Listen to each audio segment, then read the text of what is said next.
What's up, friends? This is Changelog and Friends, our weekly talk show about all things Adam Jacob. A massive thank you to our friends and our partners at Fly.io. Scalable full stack, no cortisol required. Learn more at Fly.io. Okay, this is epic. Let's do it. Hey friends, I'm here with Brian Clark, VP of Product at Neon. You know we use Neon. We love Neon. So Brian, you're both a fan and a listener of the show, so you kind of know what our shows are about, who we reach. And of those folks that listen to our podcasts, what do you think they need to know most about Neon? I think the thing I found in talking to developers is that they really don't understand database branching. Sometimes they'll say, is it expensive or is it slow? Or like, I don't really understand where it fits in. And so we're changing the face of it a bit to like maybe focus less on branching because that's the tool and more on like maybe calling it database previews. So you can better see how it fits into your development environment. The more people can understand, oh, I get it. Like, any changes you make, they don't affect production. Like this is a separate copy. The cost of those changes is only the difference between production and whatever changes you made. So if you deleted a bunch of things or added new data, things like that, you're only actually paying the difference because we use copy on write. So I think it's like these sets of things is what I have the team really focused on. Getting people to really grasp database preview environments. And then like, what's the advantage? And like, can I use it in my system? And that's where I'm like, yeah, like you should be taking this system on. Like this will increase your confidence. It doesn't cost a lot. It's super fast. That idea isn't out there. And I think it's because it's not in most products. Most databases don't have this kind of integration. Okay, so a concern I've heard out there is why not just run Postgres local? Why database branching? Why preview branches? However you want to frame it. A serverless, managed, in the cloud Postgres may be more latent or slower than a local copy. It may cost more, there's more storage. Debunk this. Help me understand the true cost, the true speed. Lay it on me.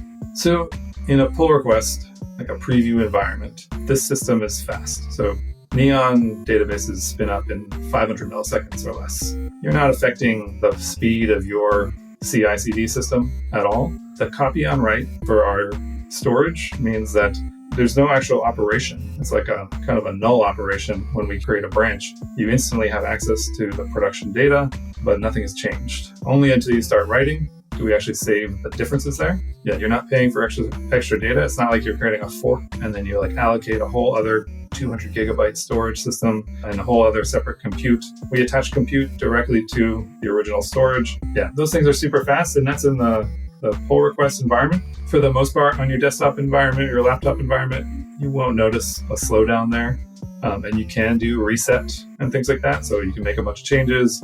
You can use our CLI and do branch reset, and it'll just reset with whatever the parent branch was. But I completely understand the need for people to want to have a purely local environment, and I want to get there.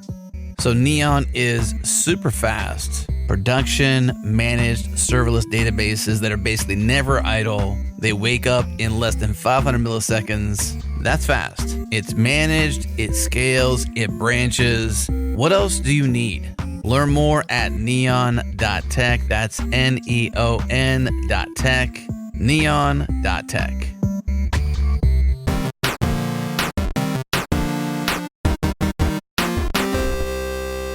Well, Adam Jacob is back. I'm solo because I think every time you've been on this podcast, we've talked about things happening or things going on and not so much about what you've done.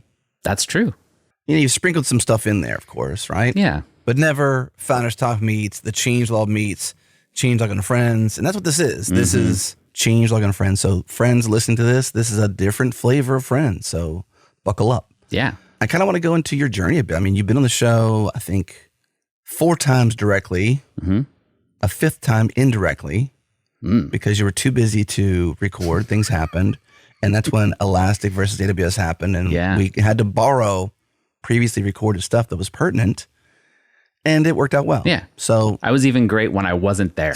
There you go. Do we get like a jacket? Is it like Saturday Night Live? We're actually getting some Pied Piper inspired jackets made, the Rat Pack jackets. love it. Not sure if you're familiar with those by any chance, I am. but I'm looking forward to those very colorful jackets on my back. But Yeah. changelog flavor, not Pied Piper. Yeah, obviously. Silicon Valley reference, just so you know. So, Adam, where did things begin? Tell me if this is true. I heard that you became a system administrator at the age of 8. Well, I mean, that's a bit of a leap. So that's not true. I mean, it depends on how we define it. So like my mom was a real estate agent and I'm 46. So I don't know. I'm terrible at arithmetic. So I'm not sure what year it is in the 80s, the early-ish 80s, you know? You're what age again? 40? I'm 46. 46. So it was probably 86, 87. 86, right? In that general zone. Well, I'm 1 year younger than you. So we're in the same ballpark. So anyway, my mom was a real estate agent and like PCs were a thing, you know, that you could buy.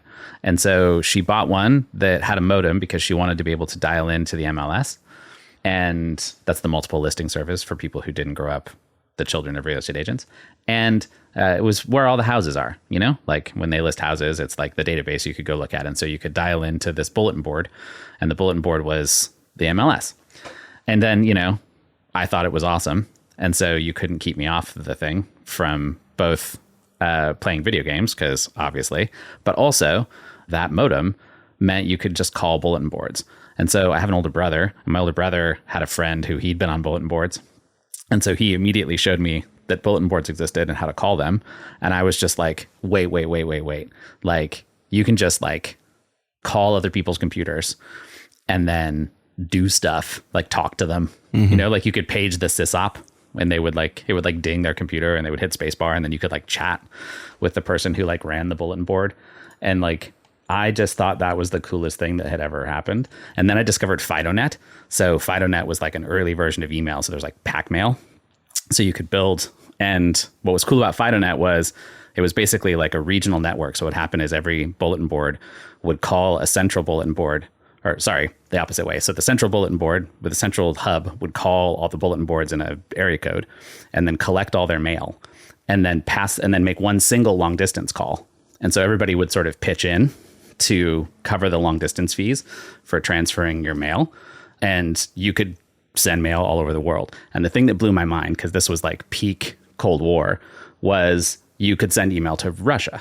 So like you could like talk with Russians over FidoNet. And so 8-year-old me, and no one knew how old you were. And so I was like a precocious 8-year-old or whatever. And I thought this was super cool. You could play role-playing games, like play by email role-playing games, which I was all the way into. So yeah, I immediately was like, loved bulletin boards, and then was like, I got to run my own bulletin board. So I was like annoying my parents by like, because I immediately signed up for FidoNet, right? And was like using my allowance to pay the long distance fees. And so that's hilarious. So then the bulletin board would call mine at like 2 a.m. and the phone, and I had it so the computer would like pick up only in that small window. And so, you know, every night at 2 a.m, the phone would ring once and wake my father up, and then he'd like go back to sleep or whatever. And eventually they were like, what the f*** is happening with this phone call happening at 2 a.m. all the time? And confronted me about it. And I was like, oh yeah, well, oops, you know? So like, yeah, I loved bulletin boards. I ran bulletin boards forever until bulletin boards weren't a thing. I ran a bulletin board in high school that I gave all my friends because internet access was still rare, you know, in the early 90s. And so that's how I sort of started running Linux. I was running OS2 Warp because I wanted multiple phone lines because you could multi-thread. And then I discovered Linux, and probably in 89 or 90, it couldn't have been 90. I don't know, early Slackware, pre-Red Hat. Anyway, so I wound up like, I had a bulletin board where you could dial into it. And then if you knew the secret code, it would reboot the computer and boot into Linux. And then my friends could dial in to the other line and then log into my system and then dial out to the internet using my ISP. And so I just gave all my friends internet access by letting them reboot my bulletin board. Like, wow. I love that stuff. So fun. I still love it. It's like the funnest thing. That's interesting. A lot of detail in there, really. I mean, sorry. No. What I mean by a lot of detail in there is by no means what you shared, is that is that like that's where the curiosity begins. And I think that's why it's kind of interesting to kind of just dig back into that kind of cliche question, which I really hate leading with, which is like, how'd you get started? You know? I mean, that's how I got started. And I was, I mean, I was all in, you know, like I was taking it apart. I had a job. I worked in a comic book and role-playing game store. It sounds idyllic because it kind of was now that I talk about it this way. And the times, man, those were the times. They're great. So, you know, I would save some of the money that I wasn't spending on comic books and I would spend it on gear, you know?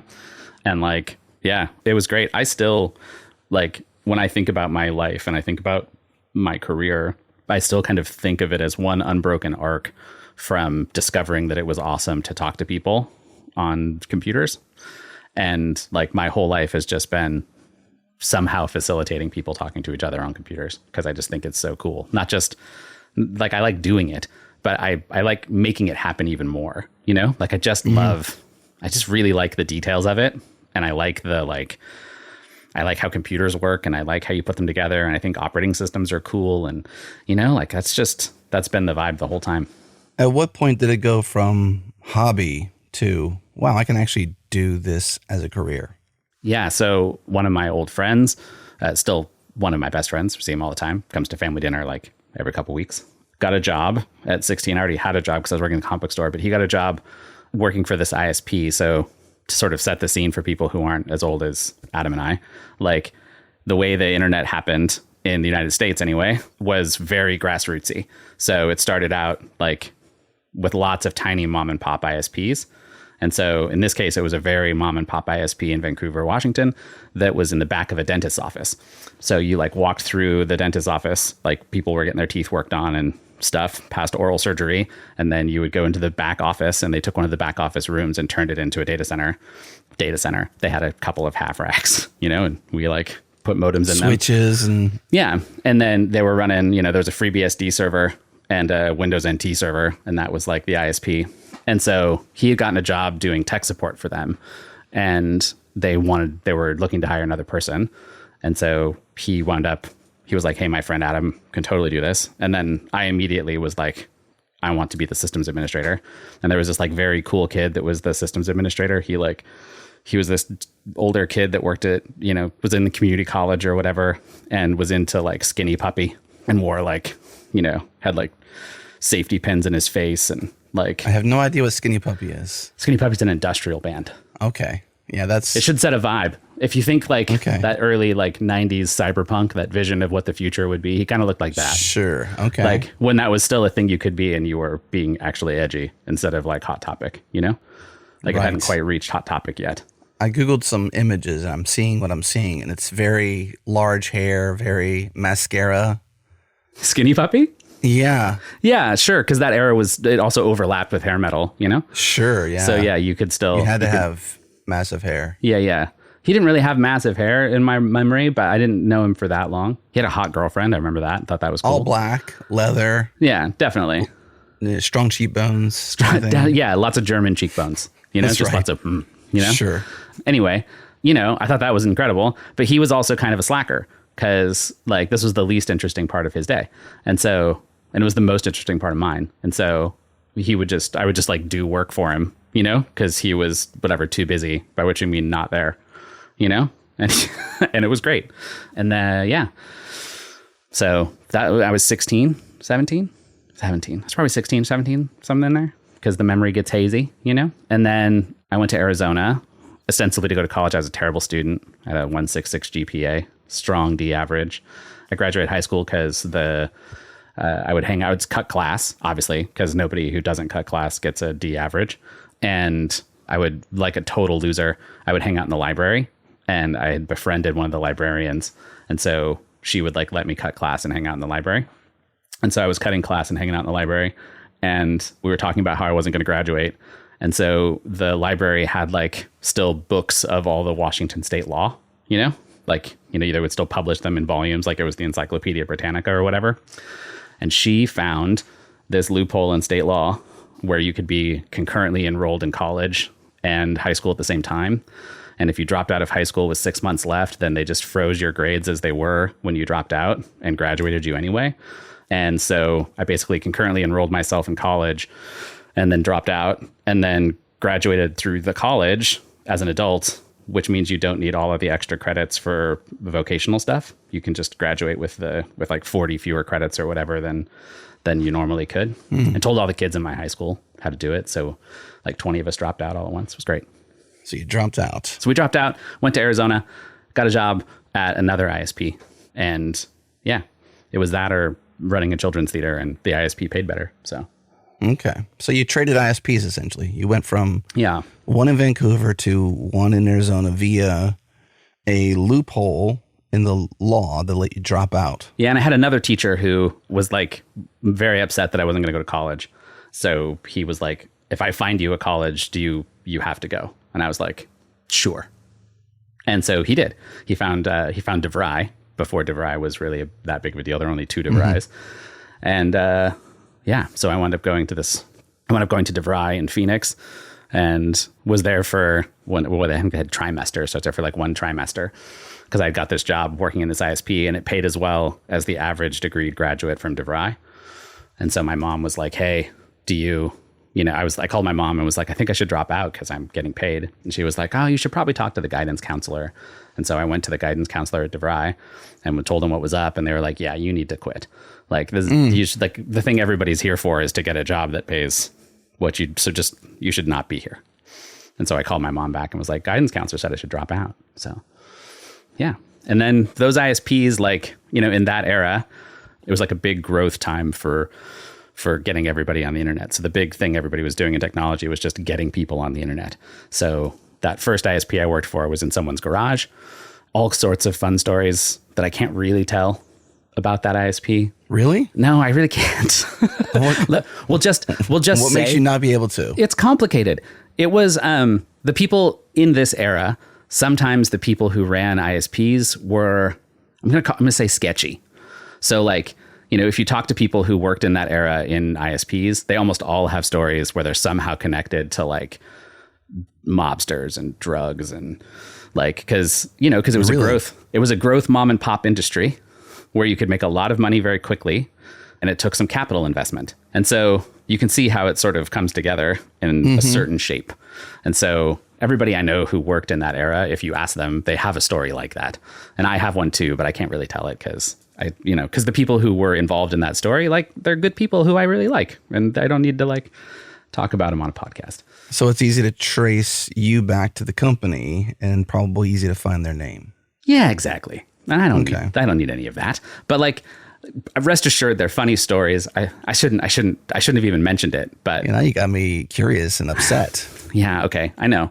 Let's just say that there was a moment where like law enforcement showed up, to work. I was at work. Then there was a knock on the door, and then law enforcement arrived, and then all was revealed unto me because the folks in law enforcement knew my boss, and it was like a normal harassment kind of thing. They weren't harassing him. They were harassing his father. And so they were like, it was like you were in a movie and they were making those like, when there's like the one good son and then the cops come to harass the good son and he's like, Bobby, what are you doing? And they're like, it was like that. Okay. It was crazy. I have other friends who you should definitely interview who would probably tell their stories about like, they were setting up early like satellite internet connections and having to explain the speed of light to like drug cartels. It's a whole thing. It was weird. Really? Yeah. Anyway, so it's so wild how there's a lot of at least there was in a popular TV show I mentioned very early in the show called Silicon Valley, where porn was very influential in the innovation of various tech on the web. All of it. Right? Yeah. And then you have this scenario here, which I was never aware of. I'm aware of Mom-and-pop ISPs. Yeah. I grew up in the same era. I'm very aware of this whole push to say everybody needs to get on the internet. This is it wasn't about what was on there necessarily. It kind of was a little bit. AOL definitely kind of, but not. There wasn't a lot there. Yeah, there wasn't a lot, but it was about getting access to this World Wide Web. This what they called the information highway, the information superhighway. Right? You could still go buy the book that gave you all the best URLs. I mean, like, yeah, you could buy a book with URLs. I mean, that's a whole different era of the internet. We would never imagine that being the case. Now, like, you might buy a book and it's got like 1 or 2 URLs in there. Yeah, no, but it's just a book of like screenshots, right? Of like Netscape Navigator and, that's Yahoo. That's wild. It was wild. Just to see that that crossover of nefarious folks, let's just say, Yeah. in the space of innovation. Yeah, well, it always happens, right? If there's a growth industry that happens really fast, like it's obviously a thing where you can fraud and all kinds of stuff. It happened with, like, now that I'm talking about it, like, it happens a lot. Like, what's a modern name version of it? I mean, you see this in startups all the time, where, like, you know, the requirements to be a founder are pretty minimal, if we're being honest. And so, you know, founder bad behavior, it's not hard to go look at, like, founder bad, like, they're making Hulu movies or whatever about you know, people's bad behavior and the fraud that they commit. And, like, it's kind of the same, you know, where there's access to money, compelling ideas. It can be tempting to sort of blur the lines, you know, because if you're running or you're founding a startup, like, you're always hyping a little what you're doing. You're always a little telling a future story about what could be or why it'll be exciting. And then there's the reality. And, you know, there's a fine line between, like, elegantly talking about what you think is true and what can happen and lying. And, you know, I think in the middle, there was, like, you know, there was all the consolidation of ISPs that happened. And that was another interesting era. So, like, I worked for an ISP that was run by the Arizona Public Service Company, which is basically the power company in Arizona. And we brought phone lines to a bunch of rural parts of the Southwest that had no phone lines in the 90s because the power company had a POP in there so they could deliver power. They had power, but no phones. And so we brought them phones so that they could get on the internet. And, you know, that consolidation, the guy I worked for was a nuclear scientist who had been running the nuclear power plant not that long before. And so he was fantastic to us, but he was like, you know, he let me I was in the first crop of Red Hat certified engineers. It was me and 4 people from IBM. And that was because my boss at the time, like, sent me off to get trained or whatever. But yeah, you wound up with this, like, it was a very interesting arc. And then as the consolidation happened, so, you know, everybody sort of pulled together all the ISPs into super ISPs, right? Then what you started to do was the focus shifted toward what you were going to do on the internet, right? Because now everybody was here. So now you had that sort of first generation of internet companies. And that era, rife with fraud, right? Like, crazy amounts of fraud. So, like, I worked for a company, InfoSpace. This is a story I can tell because that guy. So maybe I shouldn't. Now that I'm saying it, I'm like, oof. But anyway, he was a bad dude. Naveen Jain, who ran that company, was some degree of awful kind of all the time. And they didn't really have, like, a business model. But there was a moment in time where InfoSpace had a market cap that was bigger than Microsoft. Really? Yeah, because Naveen was just an incredible salesman. Like, he would hype you up about whatever it was, and you were just like, okay, yeah, he seems great. And, like, in reality, he was kind of a monster. But, like, that company was huge. There were thousands of people working there. We were running corporate infrastructure for them and production infrastructure. It was crazy what was happening. And, you know, yeah, I think there's quite a bit of crossover fraud. Not to turn it into the fraud show or whatever. It makes it sound like my entire career was full of crime. But, like, Adam, you're a bad guy. I'm You not. work with bad guys. I was the guy who, like, you know, then when they tried to fire him, for example, so they tried to kick him off the board because he was a bad guy. And so the people that I had actually worked for, I wound up working there through acquisition. This is actually an interesting story. So I wound up working there through acquisition. I was working for this company called GoToNet. They got bought by InfoSpace. Then what happened was the GoToNet guys basically staged a coup, tried to. And I was the, like, lead systems administrator for all the corporate stuff. So I had set up all the automation for all of the, like, you know, your accounts and stuff, your email. And so they had told me in advance that they were going to have this board meeting and that they were going to fire the CEO and that they were going to call me. And in that moment, like, as soon as I got that call, I needed to, like, turn it off stat because I didn't want him to leave the boardroom and write an email and be mean. So I had to turn everything off immediately. So they called me and I turned everything off. And then time goes by and I get another phone call and they're like, you got to turn everything back on. And I'm like, we didn't really have, like, a back on, you know, like I had the off automation, but there wasn't really, like, a back on. So it's going to take a minute.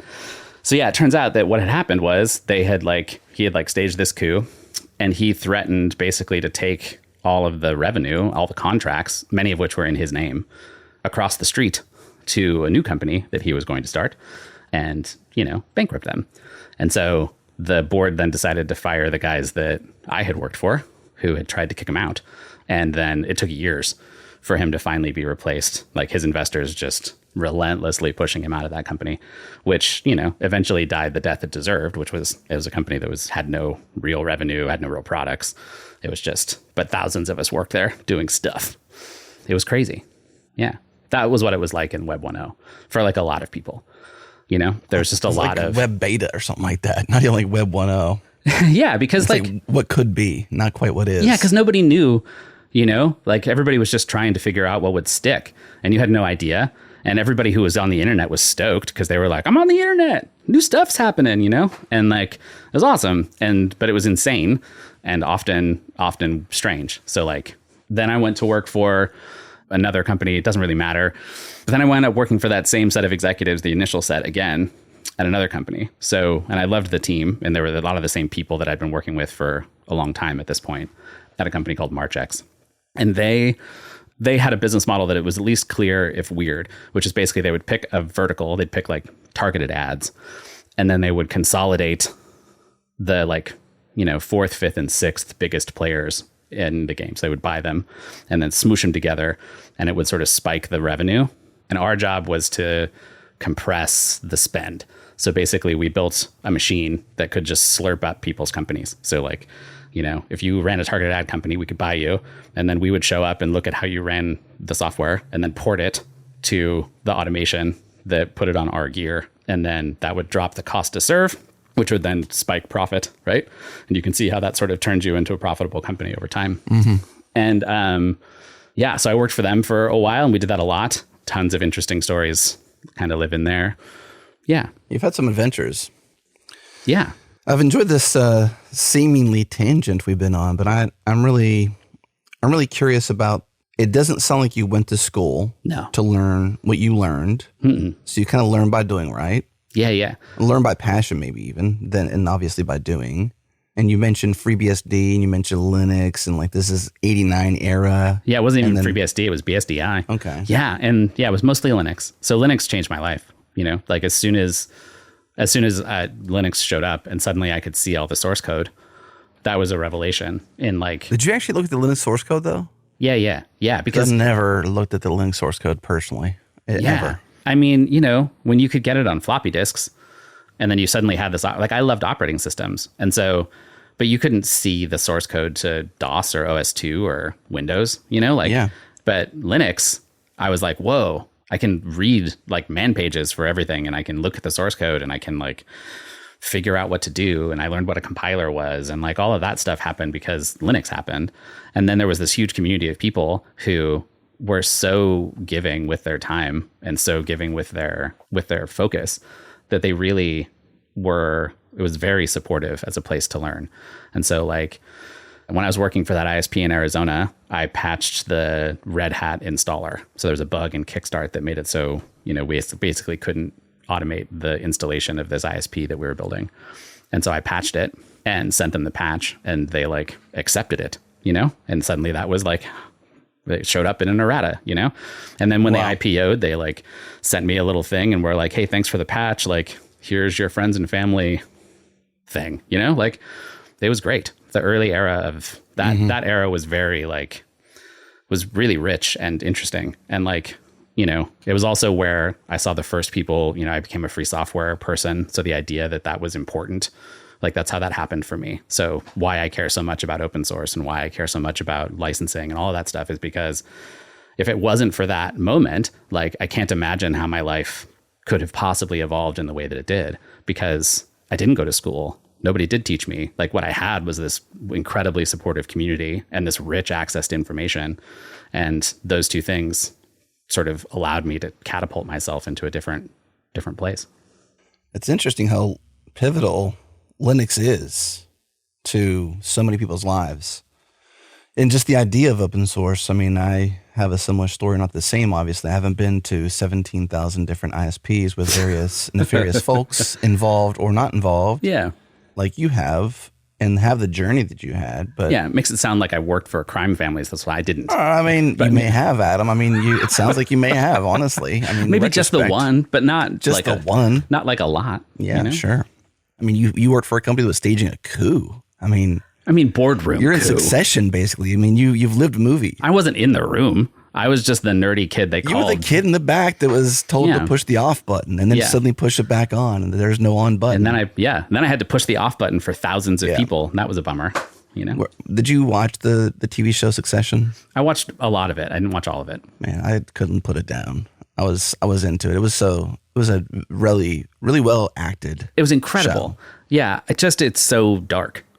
And so at some point the bleakness overwhelms me, and then I have to. Yeah, I can agree with that. There's so much backstabbing constantly. Yeah. I couldn't imagine. I was thinking, like, is that how billionaires with way too much money act in family? It makes you not want to be one, right? Right. Yeah. I mean, it was really disgusting. Yeah. But I couldn't stop watching the train wreck. It was just like all the way to the very end. Mm-hmm. I'm curious though about like an ISP stack. Is it boring? Is it fun? Like in those early days, like what was the stack? Oh yeah, to run an ISP. I mean, what you had were sort of in the like from hardware to software. Give me a rough breakdown. Yeah. So in the very beginning, you had like in the dentist office, it was like racks of like regular PC modems you could buy off the shelf, plugged into like PCs that were just loaded up with serial ports, right? And then eventually there was, specialized hardware that you would buy that just had like racks and racks of modems. And then, it evolved over time. So in that early era, there wasn't a whole lot, and it was all mostly you were running it on Solaris. That was if you had money, it was Solaris. I don't know why they chose BSDI in the early days, but they did. But if you had capital, then you were running all that stuff on Sun Gear. And so for a lot of people, it was like Solaris for all the stuff that matters. And then, racks of modems that got ever denser sort of as time went by. I think peak, for me, we were running Red Hat 4.2 in production at the ISP in Arizona. So like, that was us. Like me and my friends were the ones who decided to do that and saved a bunch of money because we weren't buying Sun Gear. And so we were just putting rack mounted systems together either by hand or eventually buying them and then sticking them in the closet basically. And then, that was pretty much the stack. And then you were running, Apache, and you were running, for us, we were running Qmail for email.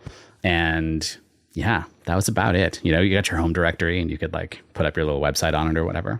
And other than that, you got access. Oh, DNS, of course. For sure. So I was a big DJB person. So there was a lot of like, we were running Qmail and we were running his DNS server and we were running all that stuff. And that was pretty much the stack. And then, eventually the stack grew. So again, money shows up, consolidation starts to happen. So the coolest consolidation story I have was this set of old Macaw Cellular guys who had made a bunch of money when Macaw Cellular got sold to AT&T, made a deal with the tribe in Phoenix. So there's a reservation sort of in the middle of Phoenix, kind of, now has a casino. That casino, the bootstrapping money for that casino came from these Macaw Cellular guys.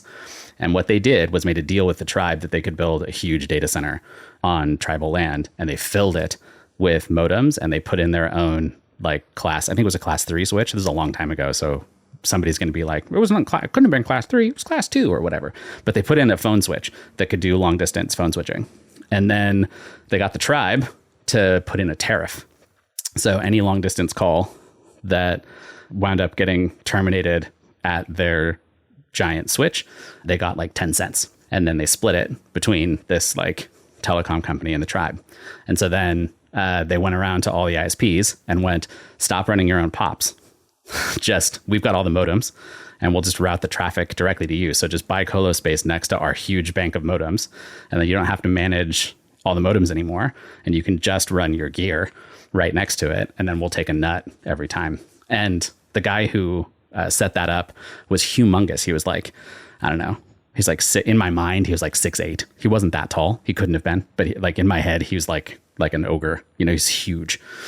And as soon as you went in there, the first thing he would do is take you to his office and show you his bathroom, because he had a custom built urinal that was like made for him. It was like a huge floor to ceiling urinal, basically. And he was incredibly proud of it. And then he would leave you with cigars. He had one of the racks in the data center he had turned into a humidor. And so every time you went in, he would like hand you like a handful of Arturo Fuentes short stories and like kick you out the door. It was great. Interesting. Yeah.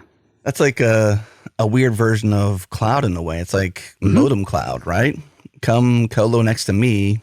It's very similar to the cloud story, right? Well, because that's the story. It just happens over and over and over. We're seeing it now. Like it's going to repatriate back to the edge again, right? Like we're going to wind up seeing more and more people not running in the cloud, both for the cost savings, but also because it turns out it's a superpower to understand how the stack works. And so one of the things the cloud has done is sort of abstracted people from the details. But like in that era, there were only details. So like everybody knew all the details and it was still a superpower to know them, but you couldn't do the work if you didn't know all the details. Now, like you can do a lot of work without knowing anything about how any of this stuff actually works, right? Like if you need a load balancer, you can just make an API call and get one. You have no idea sort of how that's working or what the stack looks like. And like, I remember when load balancers, like when we first built them, when there weren't load balancers because nobody had enough load, you know, like, yeah. So this is the era that you learned about Linux, and Linux affected your thought process around open source. At what point did you really come to understand the true importance of open source? Not just yourself, but like to your personal story, but then everybody else, to then eventually found a company that would be open source. Yeah. So, I mean, there's a couple of things. So one was, so Miguel de Icaza and Nat Friedman would go on to be the CEO of GitHub and a bunch of other things. They started a company in the early days called Zimian. I don't think that was the original name, but basically they were the GNOME company and they raised venture capital. And I remember when the news broke that they had raised venture capital and that everything that they were doing was open source. And at this point I'd already decided that like that the game here was figuring out how to like start a business and make a bunch of money. And so like, you know, working in Arizona, we were all contractors because you couldn't get a job working for the power company, right? Because it was all unions and they didn't want the ISP arm to be unionized in that way. And so we were all contractors. And so we started our own contracting company and hired everyone and gave them all a 20% raise and just like took a smaller nut, you know? Mm-hmm. So we were already kind of in that zone of like, how do we figure out, like, let's figure out how to make a bunch of money, basically. Like, obviously there's a bunch of money to be had. We should get some. So when they started Zimian, I remember being like, oh man, like it's all open source. They described how they were going to make money. And I was like, that could work. Like you could have all of the goodness of like the openness and the sharing, and like that could then make you into a bigger business. And that was the first time that entered my mind, that like what you could figure out how to do was like build open source and then use the success of that open source to sort of catapult you up in business. And then there was a series of others that sort of moved in that early era. There was like, you know, like VA Linux and the people that now run one of the Red Hat clones, Rocky Linux. Like those guys had a company called Linux Care that's sort of infamous for its terrible booth babes. When you look back on it now, it's like, ooh, bad, you know? Wow. And like, so there was a couple of those things happening. And then Red Hat, of course, happened. And I loved Red Hat. And they treated everyone so well in that era, really. And when Red Hat IPO'd, they made a ton of people wealthy. And I was just like, yeah, that's the way. Like, we should figure that out. And it was obvious to me that it was important on a philosophical level. So like, because it had made such an impact on my life, like I had this career, I was making more money than any of my friends were. Like we were doing well. And like, that was all because of Linux and it was all because of open source, right? That ISP that I was running Red Hat on, like they loved me because I had saved them tons of money. And I think what evolved over time was that there was like I love that strain of like human goodness that lives inside of open source. I love that, like that ethic of sharing, and that like more is more, you know, like we can, the pie can get bigger and then everyone can eat. And like that, it was just it's such an ingrained thing in me now. But yeah, it was very motivating and very, very real and felt achievable. But then you have to figure out how to do it. And so it was like, you know, we tried to start a half a dozen businesses, and failed. But eventually, basically, those same guys that I worked for a long time at Marchex went public, and I had a pile of stock, and I hadn't made any money from not any meaningful money from any of those companies I had worked for. And so they had IPO'd, and my stock basically vested. And for the first time, it was also above water. So I would have made, not life-changing money, but like meaningful money. It would have been life-changing at the time because I didn't have a savings account because whatever, I was a kid and spending every dollar. But in order to sell my shares, I needed to get a signature from the chief legal officer. And there was this like coterie of executives who had been doing this together this whole time and had all become fabulously wealthy. And so I went into their office and I was like, hey, can you sign this piece of paper for me so I can finally sell these shares for my like decade of dutiful service or whatever? And he was like, no. And I was like, well, but I don't have any like proprietary information about it. I don't know any special secrets or whatever. Like, please, can you do this? And he was like, no, because it would inconvenience me. And this is what he said. It would inconvenience me and our CEO and like all my friends. So no. And I was like, just no? And he was like, yeah, just no. And so I like picked up my piece of paper and I left their office and I walked out of the building and I called my best friend who had built that ISP with me in Arizona. And I was like, hey man, you hate working for IBM. These people obviously give a fuck about me, And so we should start a consulting company. I'm done. And like, I'll go find us clients and pay your bills. So you don't have to quit your job until I find us people who will pay us, but we'll go build automation and we'll build fully automated infrastructure for startups. And so I walked and started a consulting company, and we started building fully automated infrastructure for startups. And that became HJK Solutions. So me and Nathan Haining-Smith and our friend Saksiri. And then we added some more people, Barry Steinglass and a few others. And eventually that became Chef. But it was the same people, dreaming about how do we figure out how to start a business? How do we figure out how to like build a company that IPOs? How do we figure out how to like do all of this? Like we wanted it, but we didn't know how to get it. And so we just kept taking shots,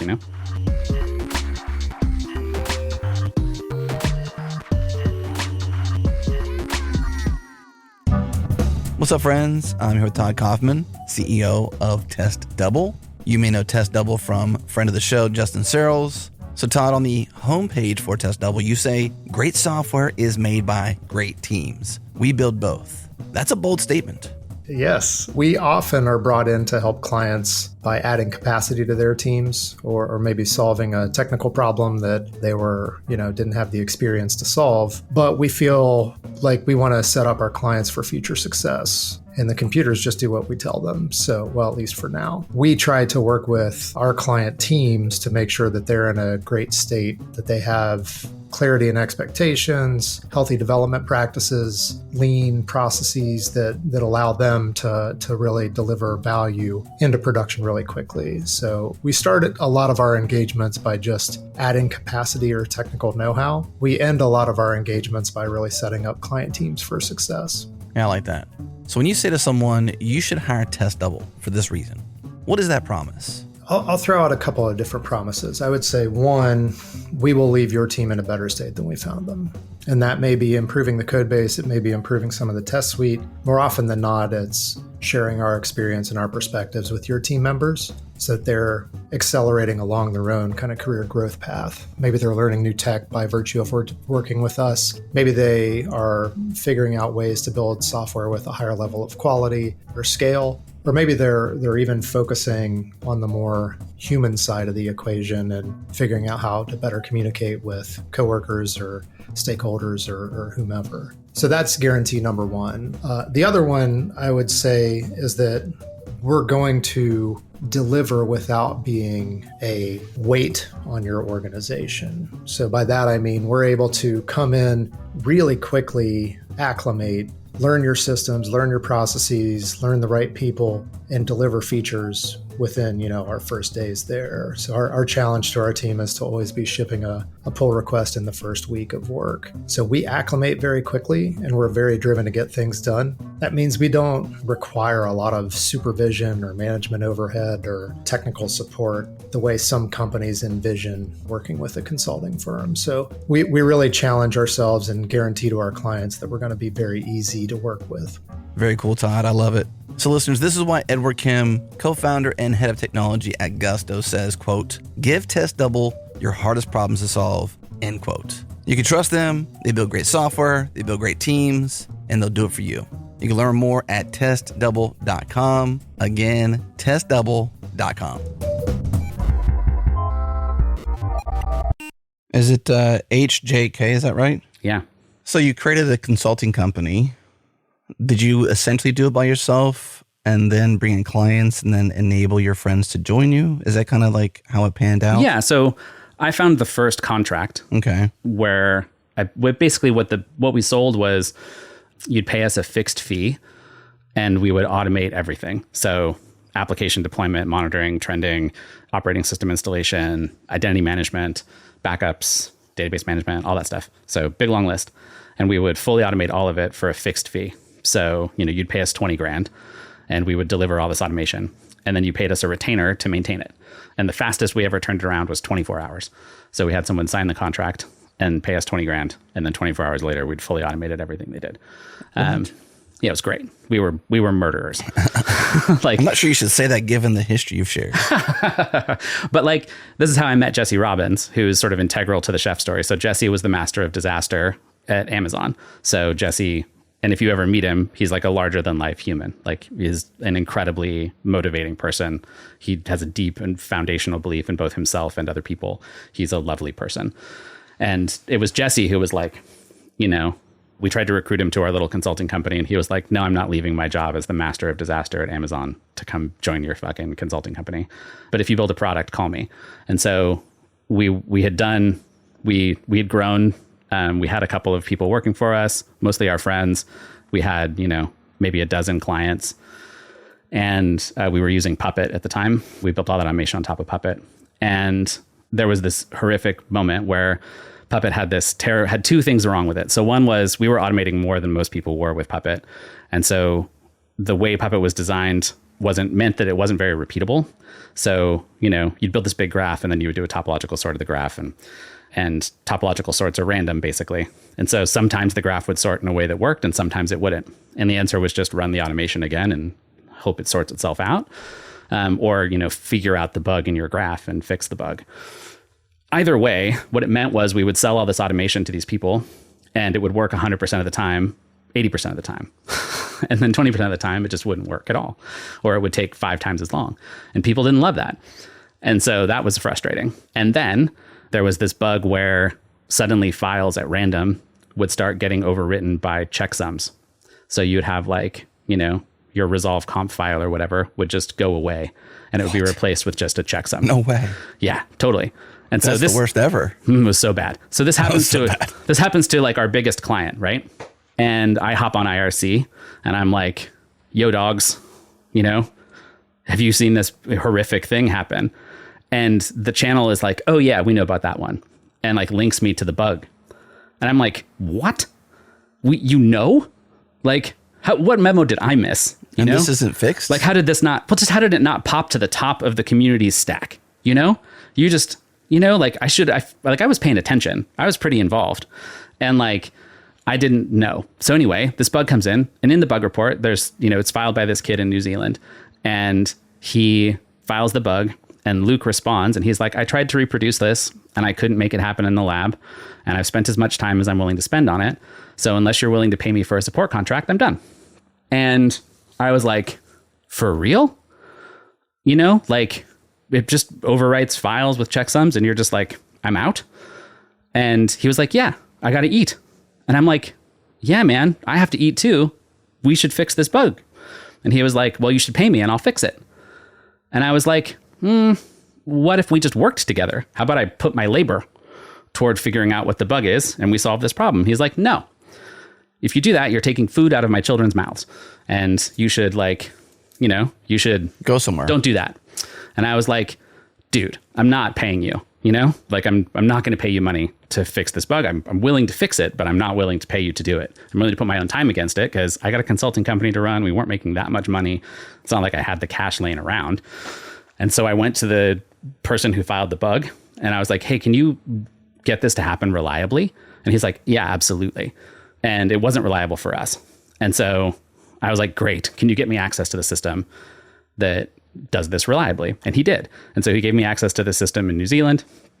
And I spent a week figuring out this bug and we fixed it. And, you know, he accepted the PR, but was very angry at me because I had like undercut his model and taken food from his children's mouths. And so I was like, this probably can't stand. Like, we can't continue to be, I don't want to be the consulting company that is like the best in the world at this technology, but that also can't, but the guy who writes the technology hates us. That's like not a very tenable business position. Mm-hmm. And they were completely uninterested in talking about the other problems I had with the system, which was like, hey, at scale, you got to figure out like how this big graph works. It's a mess. Like, and they were like, you're an idiot.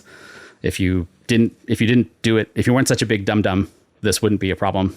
And so I started writing Chef on the side. So my partners took over all of the work. And then I essentially took a couple of months and wrote Chef, intending to use it for our consulting company. But then it was so cool that I showed it to Jesse Robbins, and Jesse Robbins was like, we should raise venture capital for that. Like, let's go.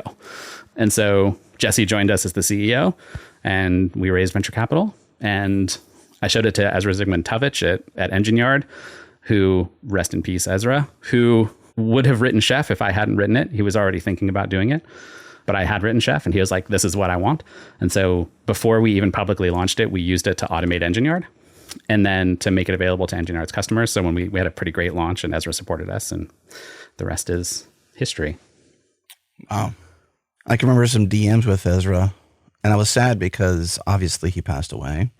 And I had met Ezra around at the Engine Yard offices in San Francisco. Yeah, I didn't live there, so it was a big deal for me to be there and to meet him and even hang out with him. They were so generous. They were so cool. He's like, come on in. We went upstairs and sat down on the couch. Yeah. The 2-story, that's where we perfected Chef. There you go. That's awesome. And I was like, dude, you're so cool. He was so cool. Like, you run this company. I mean, you're just so cool. He was so cool. And I think it was, I forget what year he passed away. It was like several years later, but I wanted to get him, obviously I'm a podcaster, right? I wanted to get him on a podcast eventually. And I was like going through my brain of like people that I've met over the years that were influential to me. And I was thinking, gosh, man, Ezra, it'd be cool to get him on the show and just like share like where we're at now. This is like way post Engine Yard. Yeah.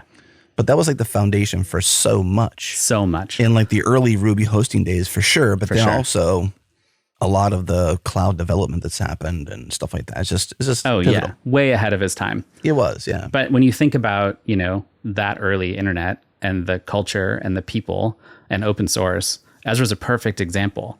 Like, Ezra had no ego about, Ezra 100% could have written Chef and it would have been a bigger deal than me. I didn't matter, you know? He didn't have to do that for me. Like, he had all the resources in the world. He had the best Ruby programmers. He had everything he needed. But because I showed up and I had the thing that was basically what he wanted, and I was willing to hang out and do the work with him to make it work the way he needed it to, like, not only did he help me, he like incredibly raised our profile, you know, because he was the most high profile person in that space at the time in infrastructure. He'd literally written the book on Rails deployment and production.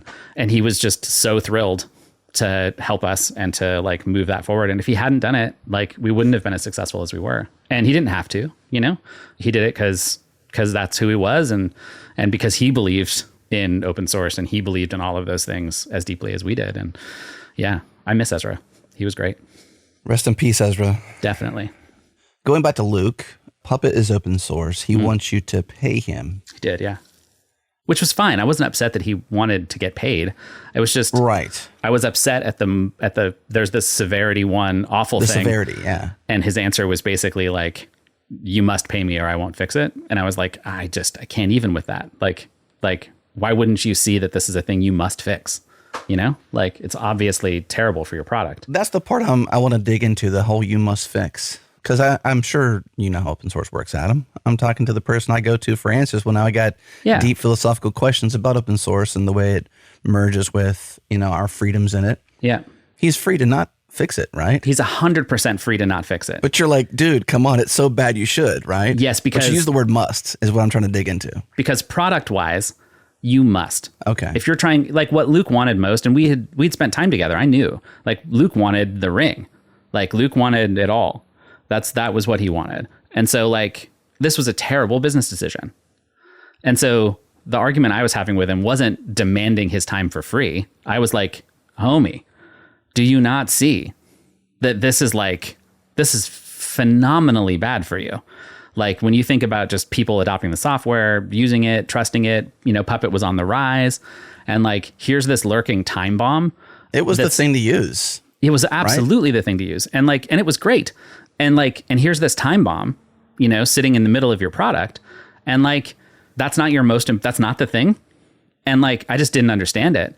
And for me, it's not that I demanded he fix it, because I was willing to fix it myself. I wasn't upset that he told me to fix it myself. Okay. Like, that's what I wanted clarity on, because I was like, man. Fixing it myself was a fine answer. Him being like, look, I'm too busy. I got stuff happening. I got to feed my kids. I'm like, great, feed your kids. I'm willing to do it. But he was mad I fixed it. Because if that's how it felt to me. I'm sure if we get him on the podcast, he'll be like, no, I wasn't, you big jerk. But like, it sure felt that way to me and to a bunch of other people that were there at the time. And like, I think, to be fair to Luke, I'm sure there's a different side of this story that if he told it, it would be very different. But like, for sure, because there's perspectives. Yeah, there's perspectives. Luke's not a bad guy. Like, whatever. We're not besties, but like, I don't hate Luke. I'm not like carrying around a weird grudge or whatever.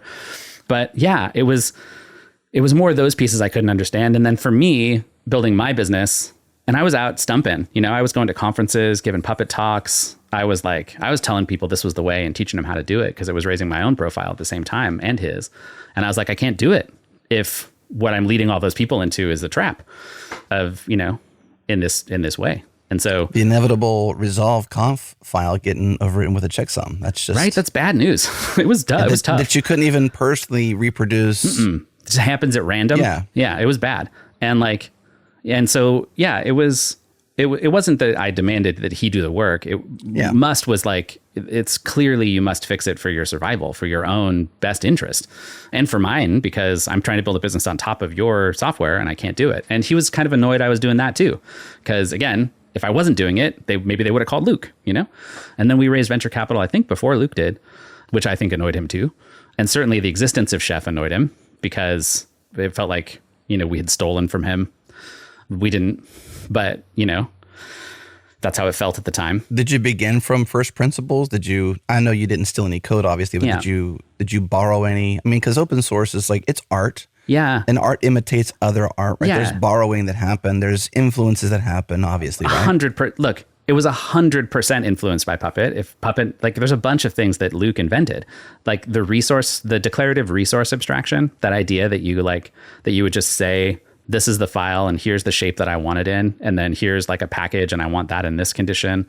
Like, there'd be no Kubernetes without Luke Kanies, right? Because Luke Kanies was the person that created that abstraction that says, here's how I want to declare this resource. And then that resource maps to something real in the world. And then there's a reconciliation loop that solves those things and that you lay them out in the way you did. That was all Luke.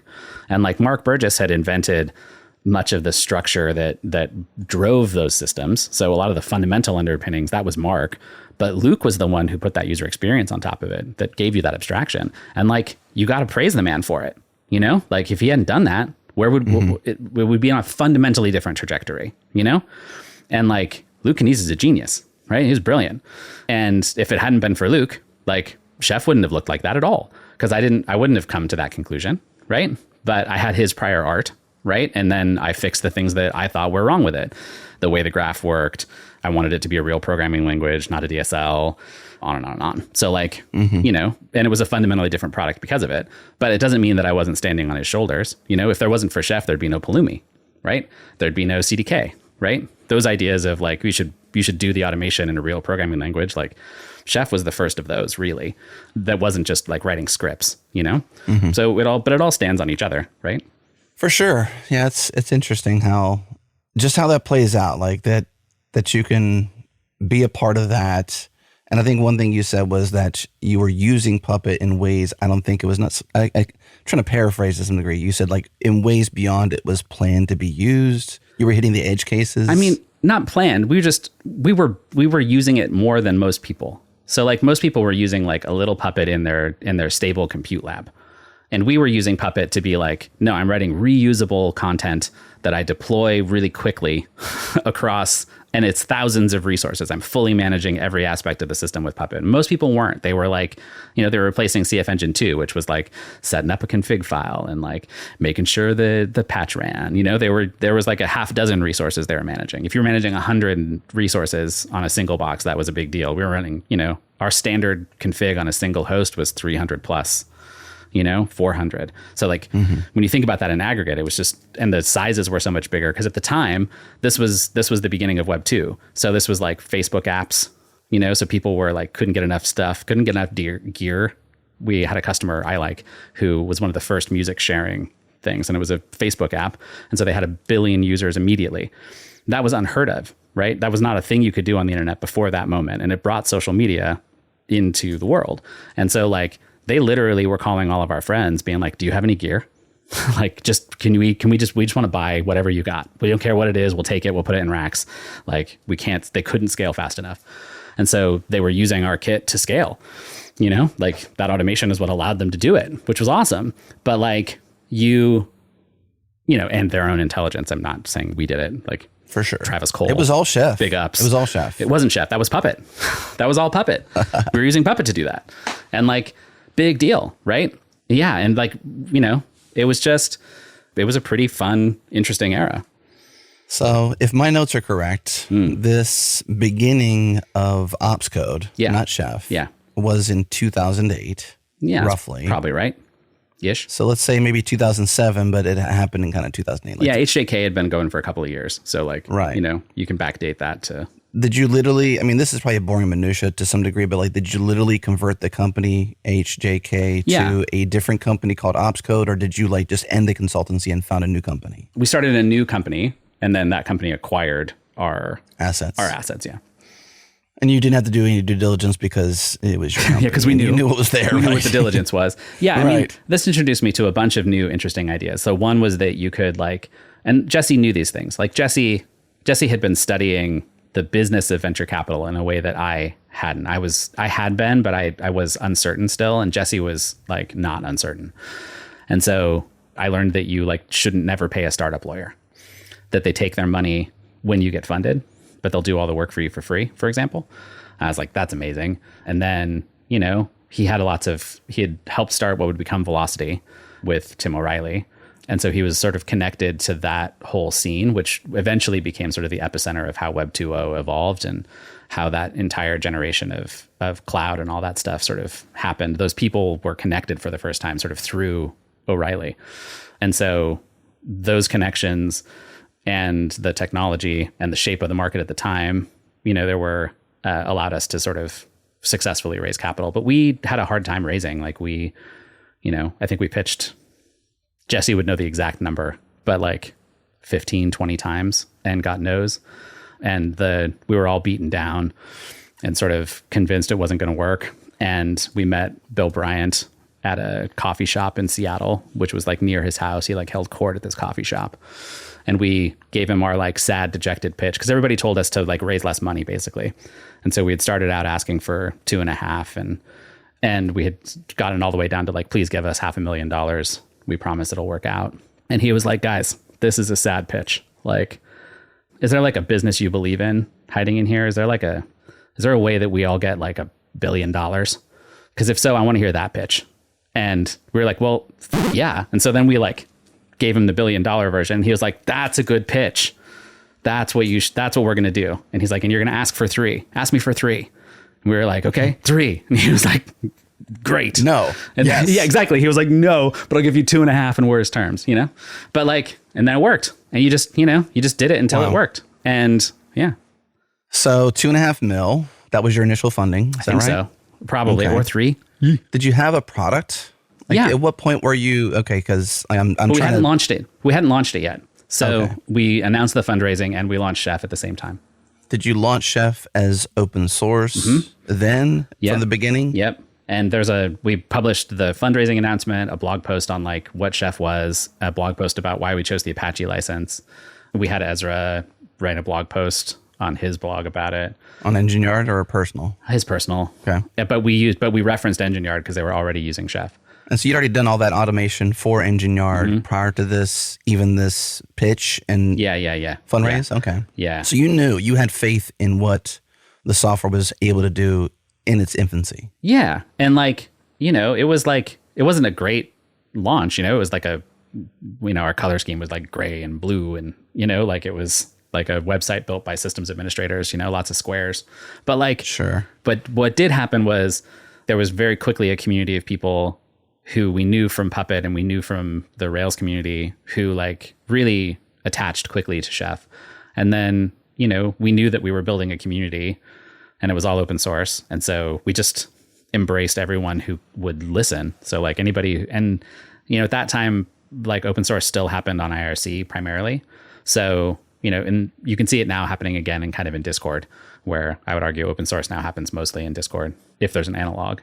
And so we just wound up hanging out with everybody who cared about what we did. And because we came up as consultants, we frequently knew how to automate whatever they were trying to automate better than they did.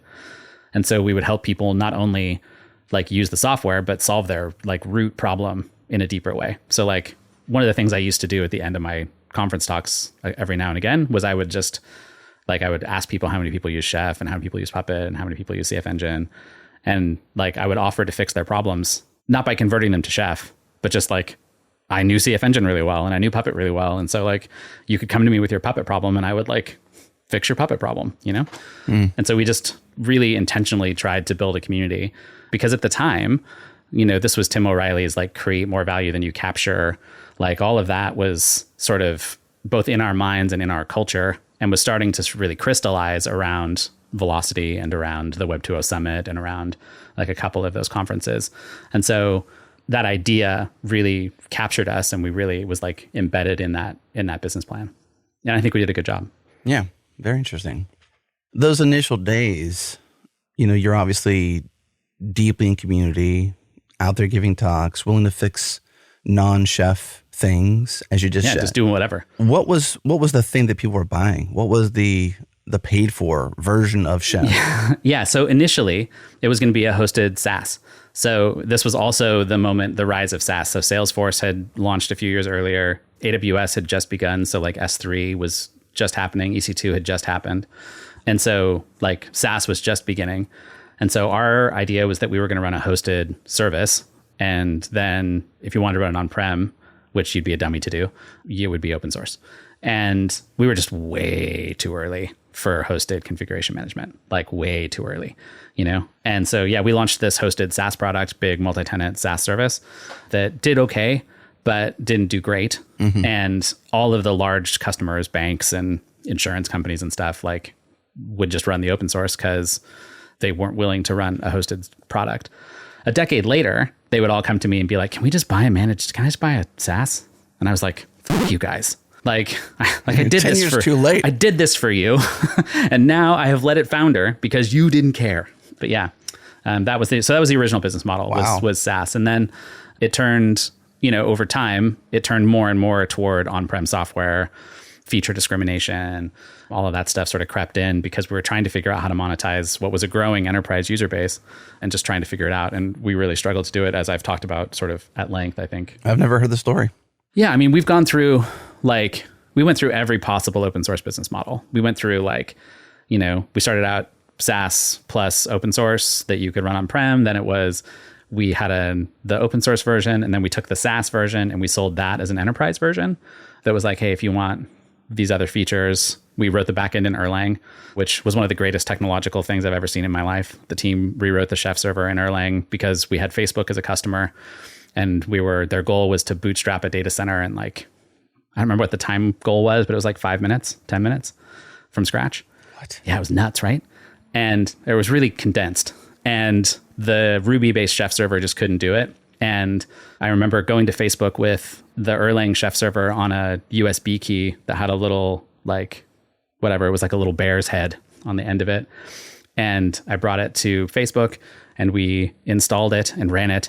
And we thought that it didn't work at all because the load was flat and there was no utilization. And then everything finished and it was fine. And so the Erlang just literally ate all the load and just didn't care without breathing. It was incredible. The first time that we'd used it outside the lab, it was truly incredible. So we were like, hey, if you want the good one, pay us for the good one.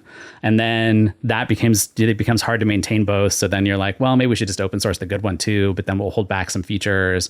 Maybe it'll be security features. Then maybe it'll be, well, then what we actually should do is like, you can't hold back basic security. Makes you kind of a jerk. So then, maybe we'll build like a dashboard, like a better web UI. We'll monetize that.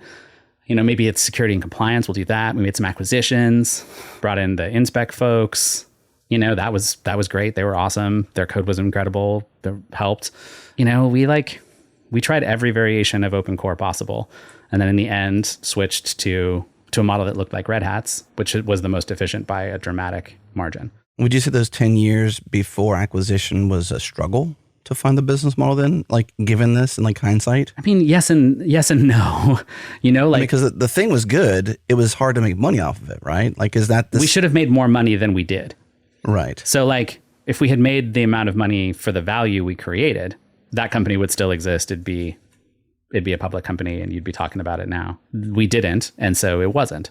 But it wasn't because we didn't have an impact. Like the impact we had on the enterprise, the client list we had, we were still growing at a reasonable clip. But yeah, I would say, a lot of people tell successful startup stories and they always draw like a smooth line, sort of up and to the right. That was not my experience. My experience was that it was a series of stair steps where all the flat spots in the stairs were just terrifying and existential. and you didn't have enough life experience or business experience to tell the difference. So like, there's a lot of things that in hindsight weren't existential that we thought were and freaked out about.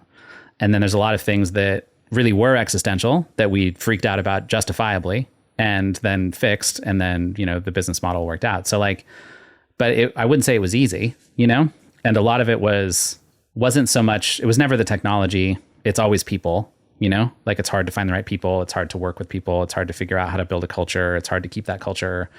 And I think it was hard. At the same time, we were quite successful and it was really fun. And I had no regrets. I would do it roughly. I wouldn't do it the same way.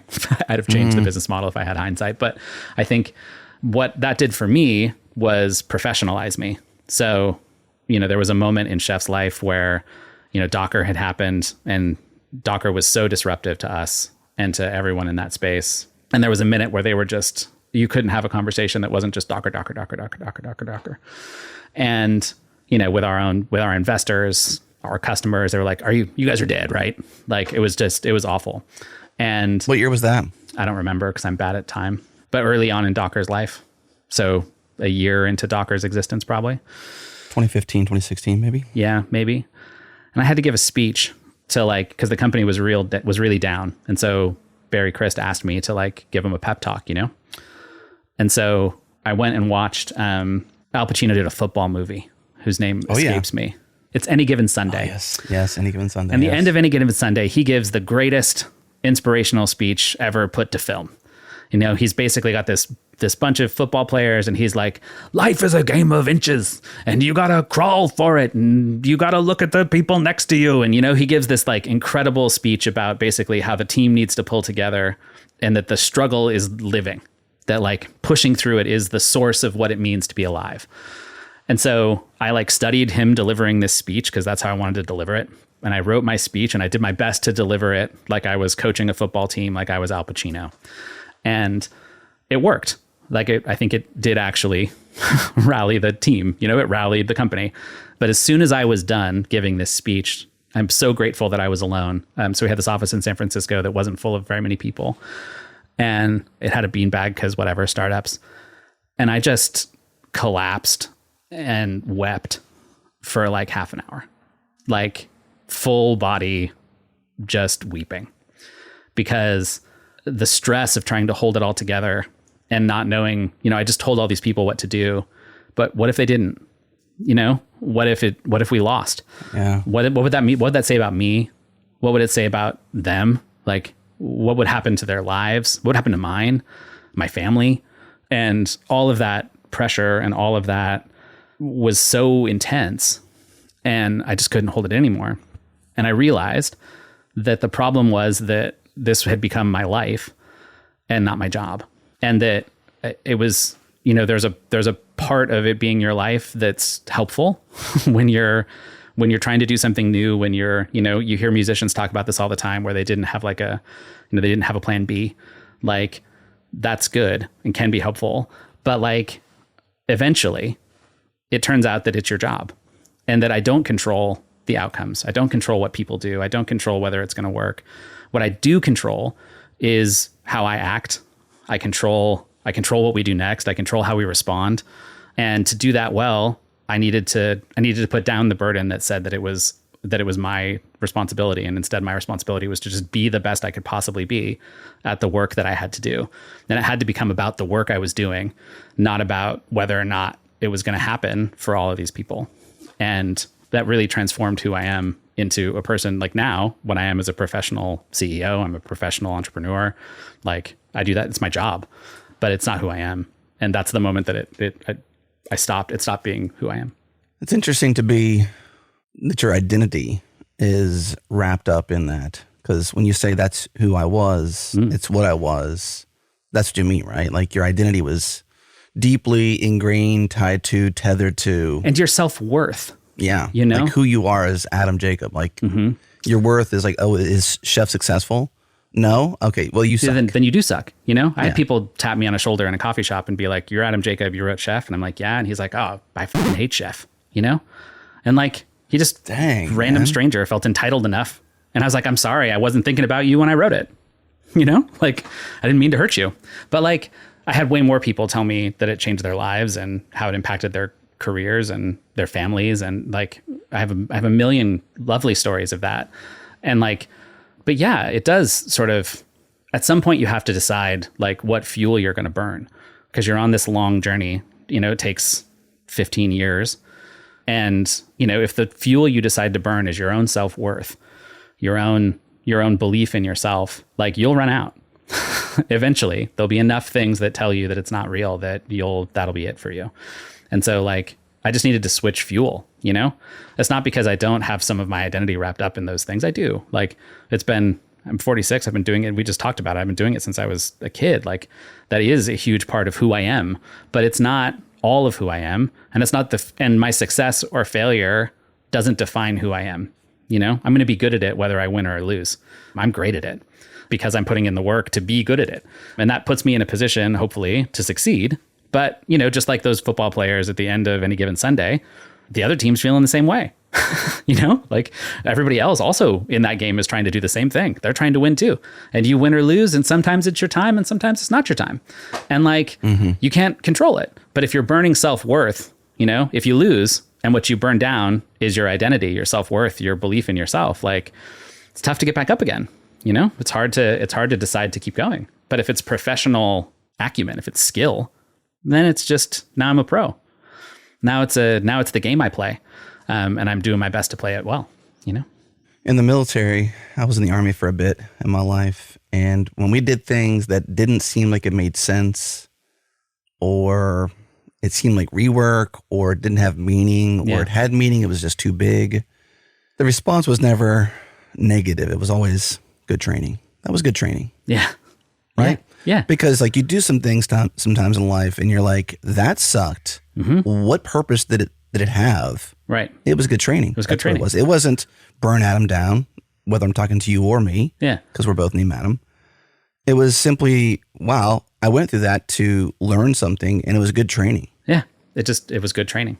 And I think but don't let it be self-worth burning. No, it can't, because it can't be. Yeah. Or team burning. Like, that sucked for us. Like, we suck as a team because we just went through this thing. Does that make us a bad team? Yeah. Does that, and yeah. And I'm so grateful for those moments, and I'm so grateful for the opportunity to have had them. And yeah, but I wouldn't still be doing it if I hadn't had that revelation that this is just about the work, and that the answer is always just more work. So it doesn't matter what the problem is. I'm a professional.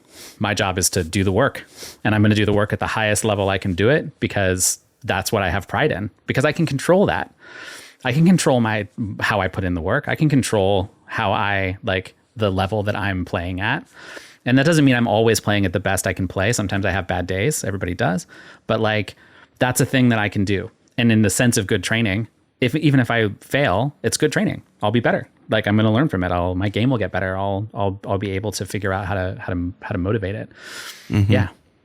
Not to go too deep into this scenario for you, but when you gave this speech and you said you were, in quotes, trying to hold it together, you must have been terrified, like in that moment, to give that speech. Were you trying to, I mean, without giving away what the details specifically were you trying to hype and sell this potential future? What were you trying to accomplish? I was trying to remind them who they were. Like, we had built this incredible company. We'd built this incredible community. We were having an incredible impact on those enterprises. And I would look, for as much impact as Docker has had, and it has had an incredible impact, I know what Chef did at some of those companies. I know what they were like before, and I know what they're like after. And the impact Chef had on those people's careers, on their lives, on how they structure their company, on what they do, we did that. And this was the people who did it. And I was trying to remind them who they were. And I was trying to remind them that it didn't matter what the outside world said. It didn't matter what new technology people were hyped up about. It didn't matter what any of those things were. What mattered was what we could do for those customers, what we could do for those people, that we were the people who could do that, and we were better, and we would stay better because we were great at it. But if we didn't lose faith in each other and we remembered who we were, that we were going to get through it. And we did. Like, when we sold Chef, like, you know, we had tried to sell it years before. In this moment, there was a moment where, you know, nobody would buy it for $1. And this is a company with, you know, tens of millions of dollars in revenue, recurring, growing 20% year over year. Like, it's great. Not one fucking dollar, because the market had just turned away from you and was convinced you were going to die. And it didn't. We didn't, right? We figured out how to land that plane. And like, I'm so proud of it. But that was because those people didn't lose faith in each other, you know? And that's what I was trying to do. I was just trying to remind them of who they were and what they had done and what they could still do, you know? I guess in a way you're probably giving the speech to yourself too, which is why you went away and did what you did, because it landed on your own. Like, sometimes you come up with the idea and then you say it out loud, and then it becomes like it was real beforehand and it was still true beforehand. And thinking about it. Thinking about it now and talking to you about it, like I'm like welling up now just thinking about it. Like, I don't think I'm going to cry, but I might if I do great podcast material. But like, of course I was giving it to myself. Of course I was. And look, in the years since, like, I've been in therapy and like learned a lot and am improving, but like, it's not easy for me to talk about, like most people, but like, there's some people for whom they can talk about how they're feeling. And it's like very difficult for me to talk about how I feel. You know, if you ask me what's happening, I'm gregarious enough. I'll tell you like how my day was. I'll tell you like a list of facts about my day, but I'm not going to lead with how I feel at the end of the day. I'm not going to be like, oh, I feel anxious. I feel stressed. I feel sad. I feel whatever. And so it's not like I was expressing to other people, anyone else, even including my wife, like what the burden I was holding was. That was all just inside, and I was just white knuckling it sort of through all of those moments. And like, yeah, so there was a lot of internal pressure that had sort of built up there that needed release. I think part of why the speech was good was because that same energy came out in the speech, you know, like I used that as fuel. And because I had allowed that to happen when I gave the speech, like suddenly all these emotions I had not been processing and hadn't been holding on to, like I couldn't keep in anymore. And even though I couldn't verbalize them, I could certainly experience them physically by just weeping, sobbing, you know? Yeah. Well, thank you for sharing that. I know that's vulnerable to put that kind of stuff out there and to share that, but I think it's a beautiful thing, because we live in this world where it's a 1 or a 0, right? Or it's on or it's off. And especially in the developer world, things are very binary in the fact that it's true or not true, right? It's an error, it's not, it runs or it doesn't, whatever, right? And then you kind of get into this other zone where it's like, well, there's people involved, and there's emotions involved, and there's identities involved, and there's promises made and there's self-worth that's, established in something erroneously or not. And there's a lot of detail in there that I think is very telling of your character. Well, thank you. And just telling of your willingness to share the journey. Yeah. I mean, because of that experience in open source and all the people who have helped me, if I hadn't met Jesse Robbins and he hadn't believed in Chef and hadn't believed in me and hadn't believed in those things, there wouldn't have been an Opscode. And if there hadn't been an Opscode, there wouldn't be a system initiative and there wouldn't have been a Chef. And there's so many things that would have not happened or would have happened differently. And I think you have a responsibility at some point when you reach a certain level of professionalism to help other people climb that same pyramid, like if it wasn't for Ezra, where would I be? And that Ezra was higher on that pyramid than I was. And in that moment, he didn't have to help me, but he chose to help me. And in that moment that he helped me, he lifted me up and put me on his shoulders and helped me become the person that I am. And I think we have a responsibility to do that. And I think people who don't feel that responsibility or who don't do it or who actively close that door, to be honest, I think they play the game less good.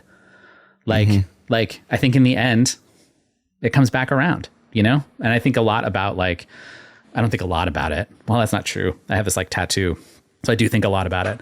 But what's the tattoo say? It's just 3 lines that reminds me that I have things that matter in my life, and that they're not all equal. There's some things I care about more than others, and I should focus on the things that matter the most. So my family, and it's in the shape of, it's kind of rounded off, sort of so 3 parallel lines that are ruled paper. Literally, it's college ruled paper with a Denny's coffee mug, and we drew a circle around it and we filled in the lines, and then we tattooed it on my arm.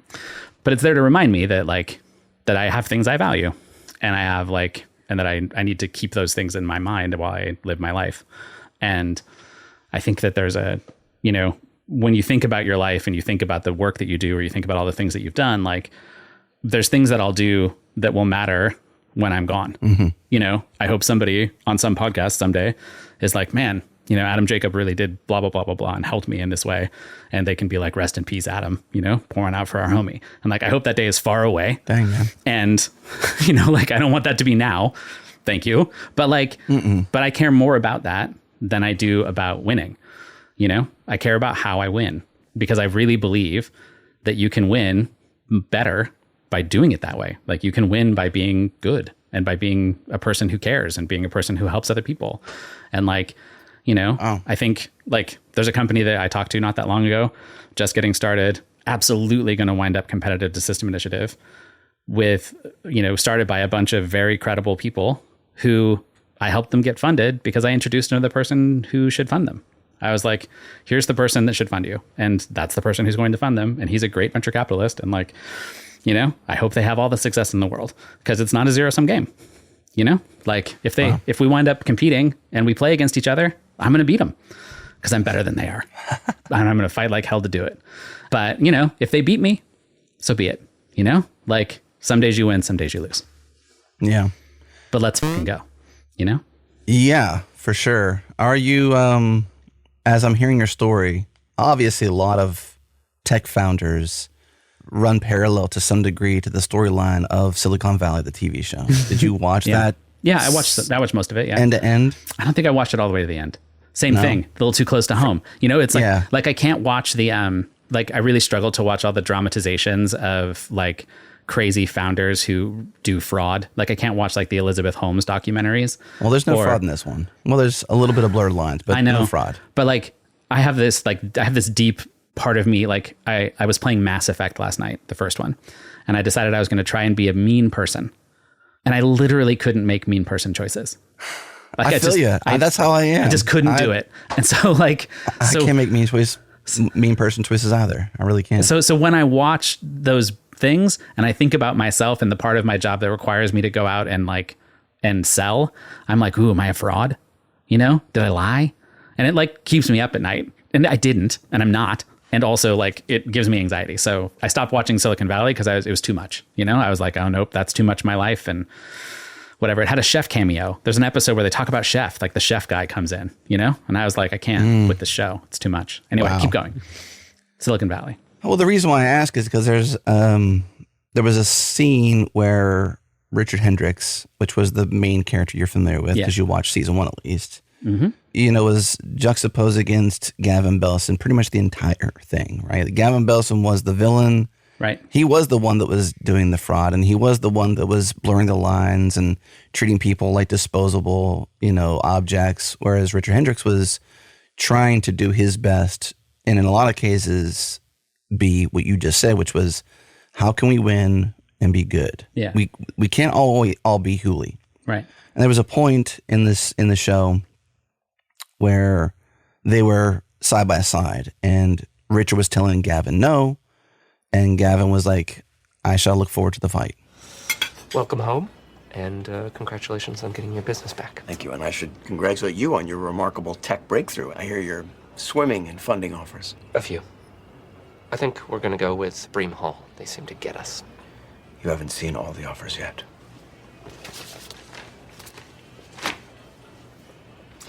Richard, we were partners once. I'd like to do it again. This is an acquisition offer, and it will make you a very wealthy man. Let's do this together. That's very kind of you. But... Richard, at least look it over. I can help you get exactly where you want to go. I'm pretty sure I know where I want to go and how to get there. If you reject me now, Richard, I will come after you. I'll devour you. Think very carefully about what you're doing here. Here's what I think, Gavin. I think my decentralized internet threatens Hooli's box business model. I think basically you are just a server company now, and we intend to make servers obsolete. So I think, perhaps in the end, I will be the one devouring you. I gave you that patent. Thanks. Fair enough, Richard. I shall look forward to the fight. And it's almost like what you said there was, while it's not the same scenario, I like the idea that in business, you can lift others up and invite, in some ways, competition, hopefully not at your demise, but that you can hold this stance of, I shall look forward to the fight. Yeah, if you're winning, you're gonna have better competition. A sign of winning is competition. Yeah. Like Puppet was winning, therefore Chef existed. Yeah. Yeah. And like one way to look at it was I was taking away from the potential of Puppet. Another way to look at it was I validated Puppet. I validated that market. I like we grew together. We did that together. And all the competitive juices, I really think that's how you need to look at it. If you're a professional about it, if it's about your identity, different thing. If you're like, will I make a bunch of money? Will I be able to feed my family? If it's those things you're worried about, different problem, Mm-hmm. It's different when somebody is when you're worried about whether your kids are going to go to college and the competitor it hits harder, but I'm not in that position and haven't been in that position for a while. And so now I'm at a point in my life where when I think about that competition, I'm like, come validate this market, come be competition, not because I'll like you. Let's I'll help you up the ladder, and I'm still going to beat you, Mm-hmm. I'm still going to look you in the eye across the metaphorical court, and I'm going to be the best player I can be. And I've been training hard, Yeah. So literally training hard. Yeah. And let's figure it out. Let's go, and I want that. I want there to be competition. I want it to be difficult in that way. I want to win, but not because, I don't want to win because I murdered everyone I see, That's no fun. I mean, there's certainly no one left to hang out with at the end. And certainly they're the people who are most likely to be able to talk to you about how it is, they're the ones you can most talk to about oh, that's awful. I'm so sorry that happened to you. I know what that feels like. They're also your peers. They're the only other people who know what it's like. So when you think about destroying that pool of people, of course I want to help people up in that way because I need those people, someday I'm going to need them. I'm going to need to call them up and be I had to do this hard thing. And they'll be like, oh yeah, I understand. And they'll be there for you in a way that they won't, obviously, if what you did was punch them, Don't punch people. Not if you can help it. Yeah. Unless you're in a mosh pit. Sometimes you got to. Fair game. Yeah. I mean, probably not. Right. You're kind of a jerk then too, but yeah, I suppose. Well, at least it's at least accepted if you get it. I explained to my daughter that every now and again, sometimes you have to punch someone. Okay. And you want it to be rare. You know, like you want it to not be a thing you do regularly or easily. But if you're going to have to punch someone, you'd prefer to be the one who punches first than second.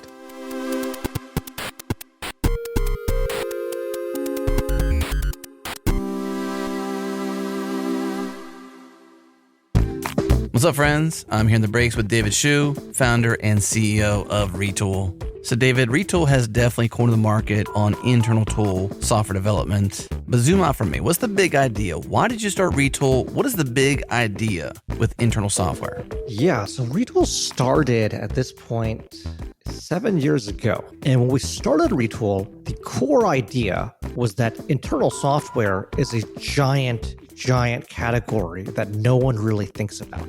And what's surprising to most people is that internal software represents something like 50 to 60% of all the code written in the world, which might sound pretty surprising. But if you think about it, most of us in Silicon Valley, we work at software companies, whether it's like a Airbnb, a Google, a Meta. These are all companies that are software companies selling software. And so most engineers at these companies are working on external-facing software. But if you think about most software engineers in the world actually don't work at these software companies. There's not that many of them. There's maybe 10, 20 of them, big ones at least. Most of the companies in the world are actually non-software companies. So if you think about a company like an LVMH, for example, or like a Coca-Cola, for example, or like a Zara. Zara's not selling any software, but they actually have a lot of software engineers, actually. And all their software engineers, all they do day in and day out is basically build internal software. So that's, I think, one reason we started Retool. The second reason we started Retool is if you look at all this internal software that people are building, it is remarkably similar.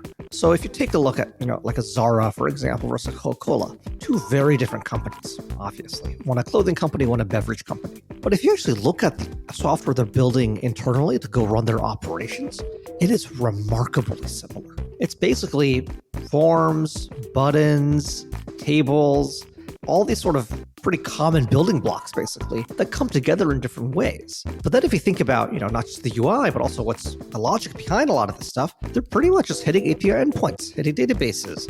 You care about authentication, you care about authorization. These are sort of a lot of common building blocks, if you will, to internal tools. And so for us, the insight was, wow, internal software is a ginormous category, and it's all so similar, and developers hate building it. And so could we create a sort of higher level framework, if you will, for building all this software? And that would be really cool. That would be really cool. Okay. So listeners, Retool is built for everyone, built for enterprise, built for scale, built for developers, and that's you. And if you found yourself nodding your head to what David was saying, then check out Retool at retool.com/changelog. It's the fastest way to build internal software. Do yourself a favor, get a demo or start for free today. Again, retool.com/changelog. Well, Intel Innovation 2024, Accelerate the Future, is right around the corner. It takes place September 24th and 25th in San Jose, California.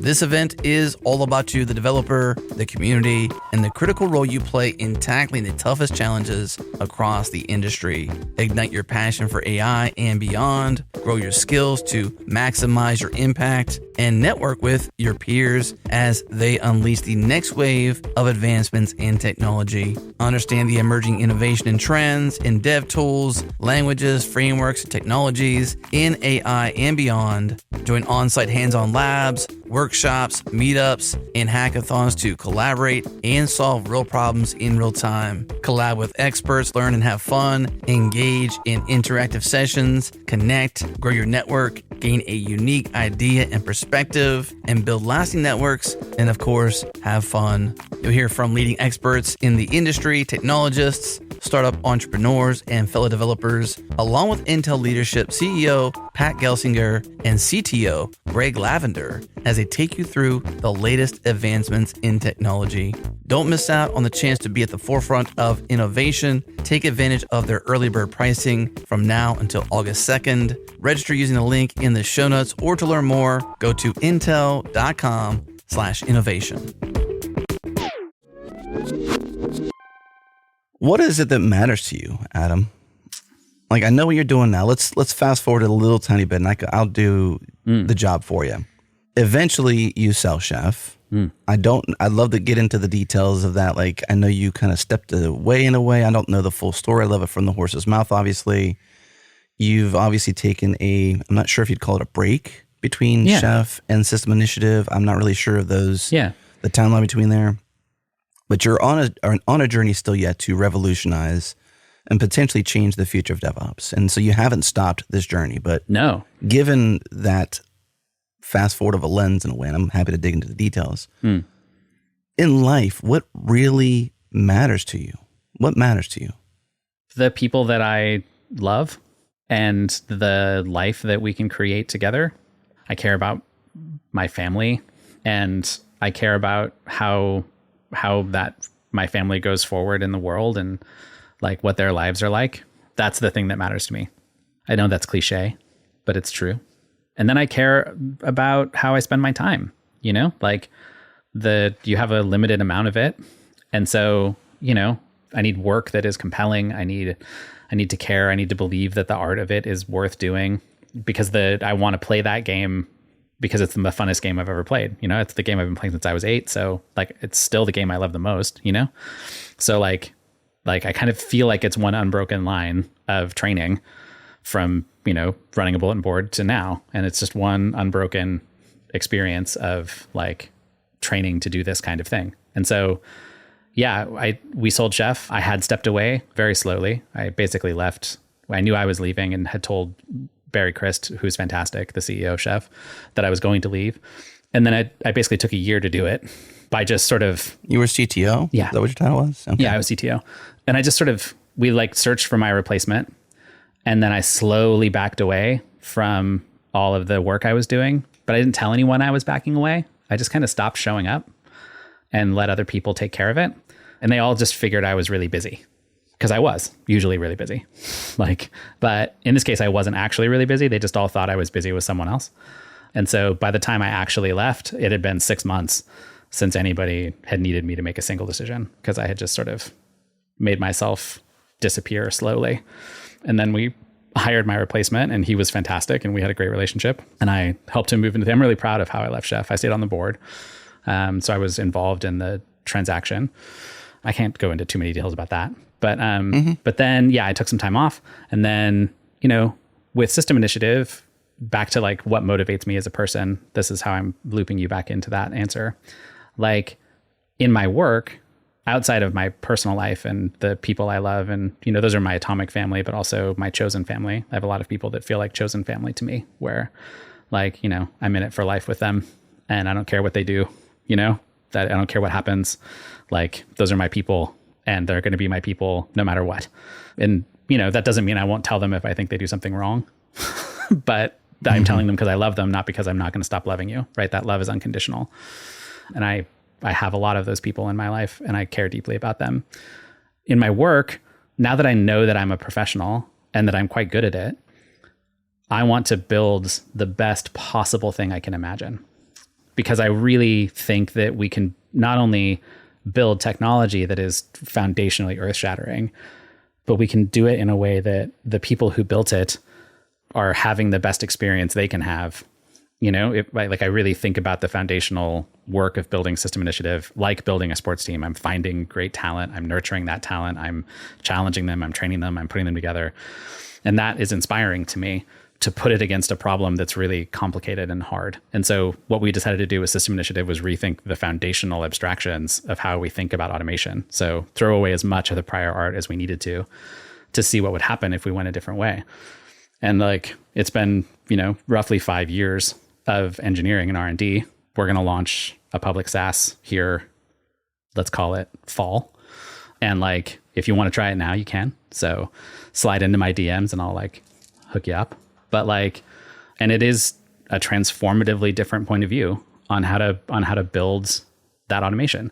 And it's a transformatively different user experience. And it's been incredibly difficult to build, but it's so rewarding, because then when it works, you're like, oh, that feels like magic. Like that is new in a fundamental way. And so I love the newness of it. I love the art of it. And it's starting to turn over like a business. And I love that too, because like, there's nothing more validating in some ways than winning through revenue. Like when somebody's willing to pay you for it, that's good juice. So like, that is also motivating to me. Yeah. Okay, so let's laser into the thing at play currently. We've talked about the past. We've cliff noted the exit. I don't think there's necessarily anything to dig into there. I think it's good to be proud of how you exit something because, don't burn bridges. Be a great person. Be the person you want to be, obviously. It's a hard thing to decide. If your exit isn't perfect, isn't like magical, then you're making decisions about how it impacts everyone's lives in a really meaningful way. So it's like, do those early employees, they'd get enough money to like send a kid to college, but the newer employees will make less. And so, maybe there's an option not to sell it where there's an odds that those new employees would make more, but they'd kind of do it at the expense of the old ones. So you have to think about like, how do you balance all of that out? So it's like a complicated story. It's a complicated thing to have to go through, but you can do it with honor. You can look everybody in the eye and talk about the trade-offs you made. Did you, in fact, get to step away and take some version of what they would call a, quote, break? Yeah, Did you get to rest a little bit? Yeah, I took like 6 months off, basically. Did you think about anything at all? Did you just listen to metal all the time and go for walks? I sat in my office, quote unquote, which was actually just a bathroom that we had never gotten around to renovating in this house in San Francisco. And I played Dark Souls, because I really wanted to learn how to do that. And so I played Dark Souls. I wrote a D&D campaign, ran it for my friends. I walked my daughter to school every day. She was going to elementary school in the Castro. So there was this lovely sunny walk from the Mission through to the Castro. And so I'd walk her to school and pick her up. That was fantastic. I built a laptop and like noodled around with my like environment, like I played with operating systems because I love playing with operating systems. So I played with my operating system and thought a little about what I wanted to do next, but mostly I put it all down. Was that hard to put it down? No. It was actually easy. I was tired. Yeah. Like that was a lot. And I had already seen that what we were doing wasn't going to work long term. So I knew that the returns we were getting from the work we had done for those large enterprises, which was transformative, that the teams we transformed were incredible, but that the drop off between those teams and the rest of the company was really steep. And that wasn't kind of the way we hoped it would go kind of as an industry.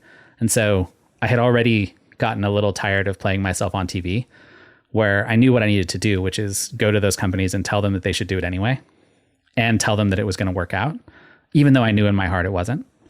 And I didn't love that. I didn't love, as soon as that realization hit me, I couldn't do it anymore in the same authentic way that I had been doing it. And so I was ready to stop, and I was ready to think about what was next because I felt like the story was undone.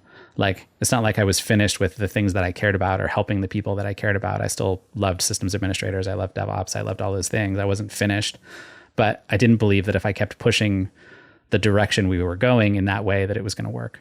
And that made sense, so it just made sense to put it down. And I knew that what I would pick up next would be something that would try to move the needle on how those experiences happen for those people. So you were able to take a break, which is great. You had a good reason to take the break. You got family. You got those beautiful walks with your daughter. I'm sure that's a memory that in your mental picture you can recall in this very moment, and it's very pure and very enjoyable. I think there's something... You know what I learned about myself the other day? So when people talk about the mental picture, they actually see pictures in their head. Like you can't see pictures? I see nothing. Oh, dude, I'm sorry about that. I'm not.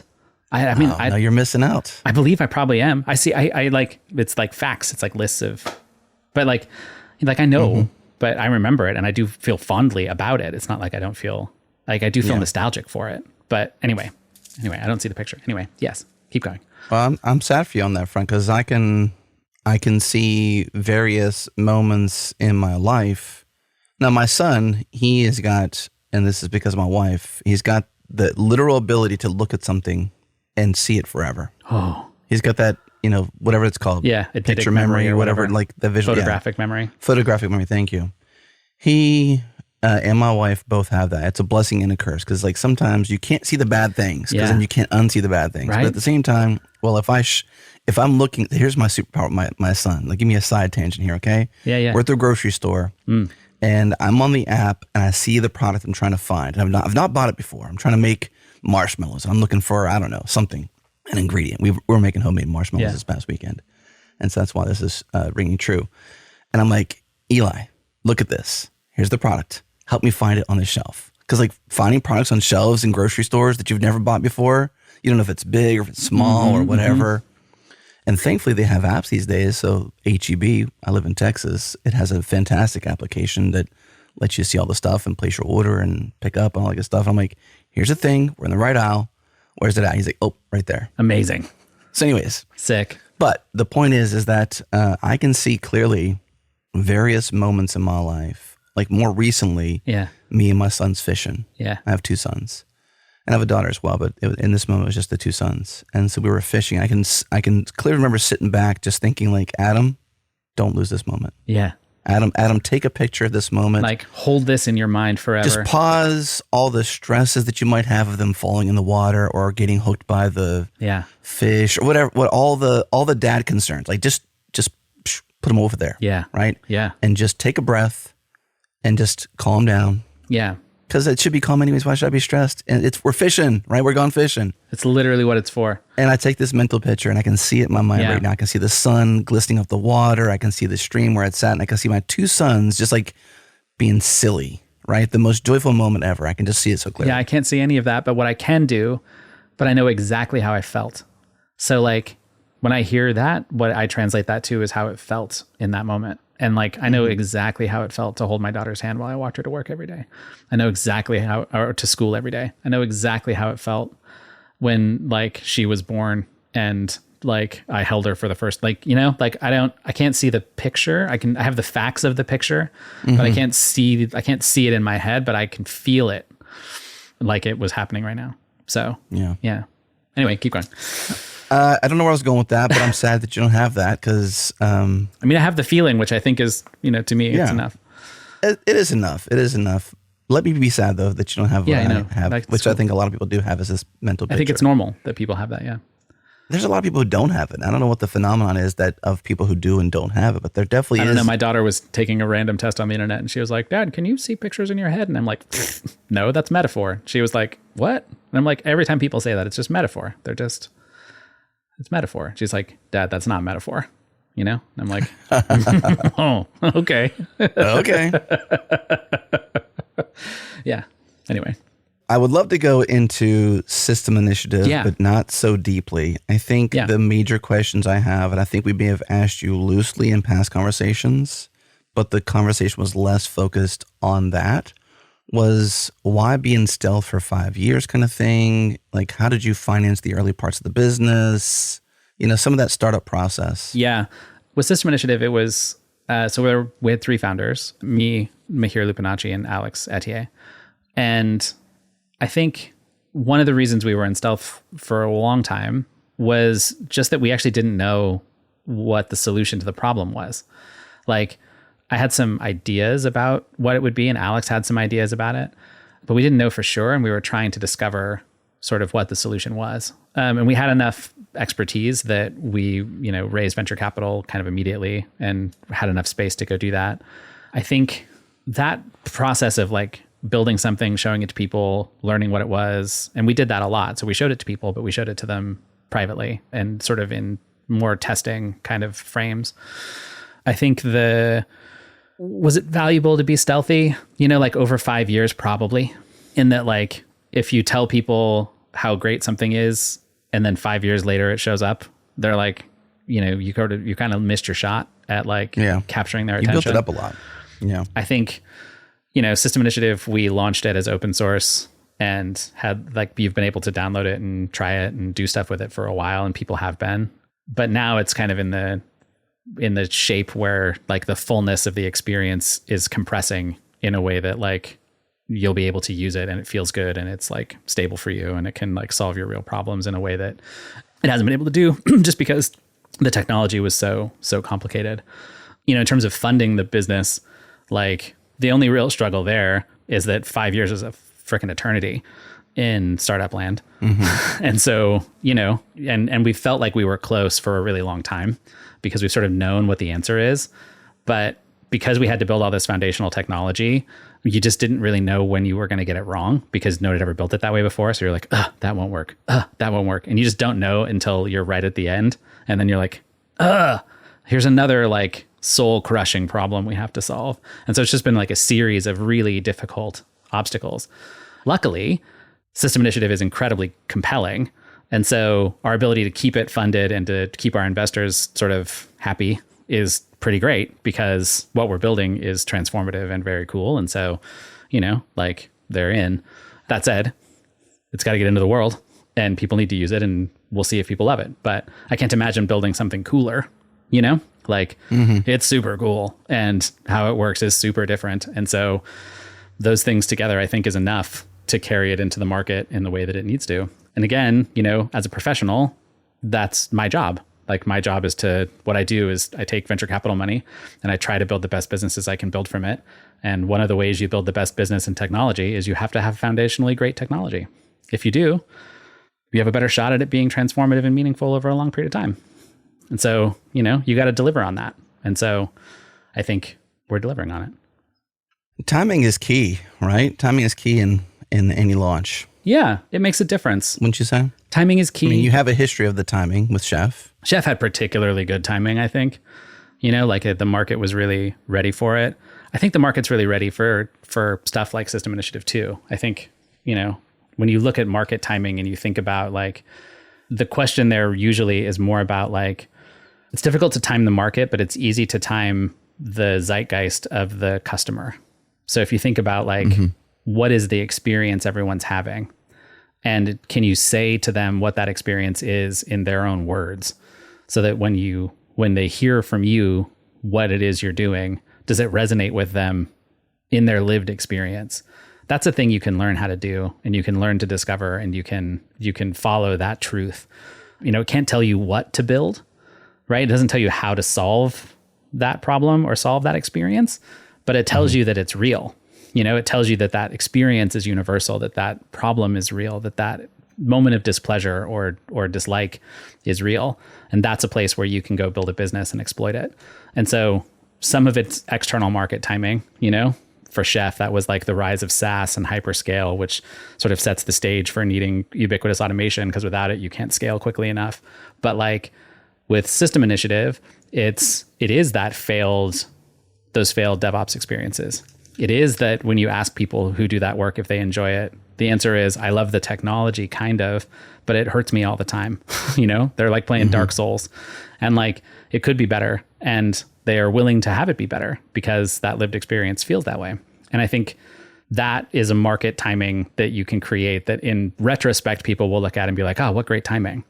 But in truth, it's actually just how close are you to those people, right? Like if the further away you are from the people who are going to use your product, the harder it is to build something that they're going to love. I guess what I was potentially trying to get is to ruffle your feathers a little bit.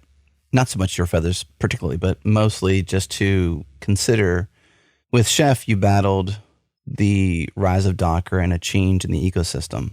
And we talked about your 5 years of stealth, and it's a wonderful thing to be able to have the investors and the folks to be there to do all the We were R&D. in stealth for like 3 of the 5.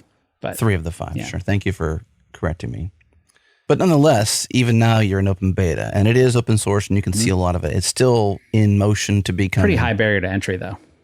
Yeah. How do you mean by that? You had to like download the source code and compile it and run it on your laptop, and yeah. Yes, that's kind of what I'm getting at. It's like it's not easily accessible by everybody. I can't go and free tier it today. Nope, right? But you will be able to soon. Yeah. Okay. Do you see any looming Dockers out there to System Initiative? I mean, no. If I could see them, they're not a Docker. Like the thing about Docker is that nobody saw Docker, and then Docker happened, and everybody was like, "Fuck Docker," Like that was an avalanche of like a real sea change in the experience of what was possible. Major change, and for the better, right? Would you agree it's for the better? Yes. Okay. I would agree. Yes. Docker was for the better. Okay. I mean, my spicy hot take is I don't think Kubernetes was for the better. I think we're actually net worse on most vectors, but I'm alone pretty much in my feelings on that. But that could be because I'm a grognard. You know what I mean? Like it could just be that I'm whatever, old. So yeah, if I knew what it was, then I'd be reacting to it already. Okay. But I don't know what it is. I think the biggest challenges for System Initiative there's some other disruptive technology that sort of eats my market share. I'm far enough ahead in terms of what the technology is and does that like, you'd be insane to try to do what I'm doing, because it would also take you 5 years. Even having prior art, like you don't really have prior art. Like the source code is not enough to understand how it works or why. Like you have to, like that's knowledge that like the people who've worked on System Initiative have, but the market doesn't have that knowledge and wouldn't even from the source code. So copying it doesn't make any sense. I think it will later, but it doesn't now. I think our challenge is more that like it is fundamentally a different approach to solving these problems. And that means that the experience of solving them is also fundamentally different. And so our big challenge isn't going to be, is there some competitive technology that beats us? It's just going to be, do the people who do this work love it or not? Like, I love it. It's the way I want to do this work now. Like, it's the way the people who've used it so far want to do their work now. But will everybody else love it? I don't know. And I can't know until I put it in their hands and make it easy. And in a minute, it'll be 3 clicks and you'll be in a workspace and you can start automating some infrastructure and it's sick. And when that moment comes, will they love it? If they love it, everything's cool. And if they don't love it, well, it was still my best game. For sure. It was still the best thing I could build. It was still the best thing I could imagine. It was still the best way I could have possibly thought about using that capital to try to build something that I think has the potential to be truly transformative. And like, I want to build things that are transformative. I want to build things that push it forward. I want to move the art. And so, the challenge for System Initiative is that. It's not, is there some other technology that will conquer me? Like, that'll happen later because I am that technology. And so it'll take a minute for people to catch up. How does this work? I suppose your outlook on the rise of platform engineering, you've grown up and you were there when DevOps was born, as you said in past conversations with us. I think it was John Ospal, is that right? Yeah, sure. And now you have this rise of platform engineering. Does System Initiative dovetail and play well with this change of C? Because you still have DevOps, but maybe DevOps serves platform engineering and not so much developers, because platform engineering serves the ecosystem of developing teams on their larger team. I mean, I don't know. Like, how do you? I mean, I kind of think. How do you settle this? I kind of settle it by thinking about what people are going to do with their time. So, like, what System Initiative is good at is like it's so much quicker and safer and faster to use System Initiative to model infrastructure and to look at how the system could work or should work. And like, it's dramatic and it's much easier to extend to do interesting, complicated things. So that's going to, as a foundational technology people can use to build what they need to build to solve their problems, it's great. Platform engineering is a marketing response and a technology response to the same fundamental problems the System Initiative looks at. You look at that same problem that says, DevOps teams, they're not working as well as you hoped they were. They've been struggling to like deliver the results over a long period of time. And as the system got bigger, so then they have this reaction to it that says, what if in fact we were just wrong about it and what we needed was an API all the time? We've had this conversation a bunch of times as an industry where it's like, we need portals. You're going to need a developer portal, and so you build a developer portal and they could click a button and they get their little development environment and then they don't have to think about all the details and it's going to be awesome. And like, we do this all the time. We've always been doing it, and we've been doing it since I started working in the industry. But now they're like, hey, what if that was the answer? And so what if the answer to this fundamental experience problem that we're all having is a portal? That if we build a portal better and we make the APIs better and make the portal more flexible and we make the lines between who builds the stuff that the portal runs and who uses it better, that the outcomes will be better. That's their bet. I think it's a dumb bet because it's being built on top of the same foundational technologies that delivered the terrible user experience you didn't love. So how exactly is papering over that going to be better? It won't. Because you've already fixed the experience at the bottom. You were like, no, the shape of the bottom infects the shape of the top. And so the actual lived experience, the actual outcomes of those platform engineering companies, it's cool to have a portal. Mm-hmm. And like, you can make a lot of money having portals, like Cloud Foundry made a lot of money selling portals. Here's the fun part. It didn't take over the world and not everybody's using portals. Weird, right? Not because they weren't building you great portals. They really were. It was a great toolkit for building great dev experiences. And they made billions of dollars. And now nobody talks about Cloud Foundry. So, we'll see what happens.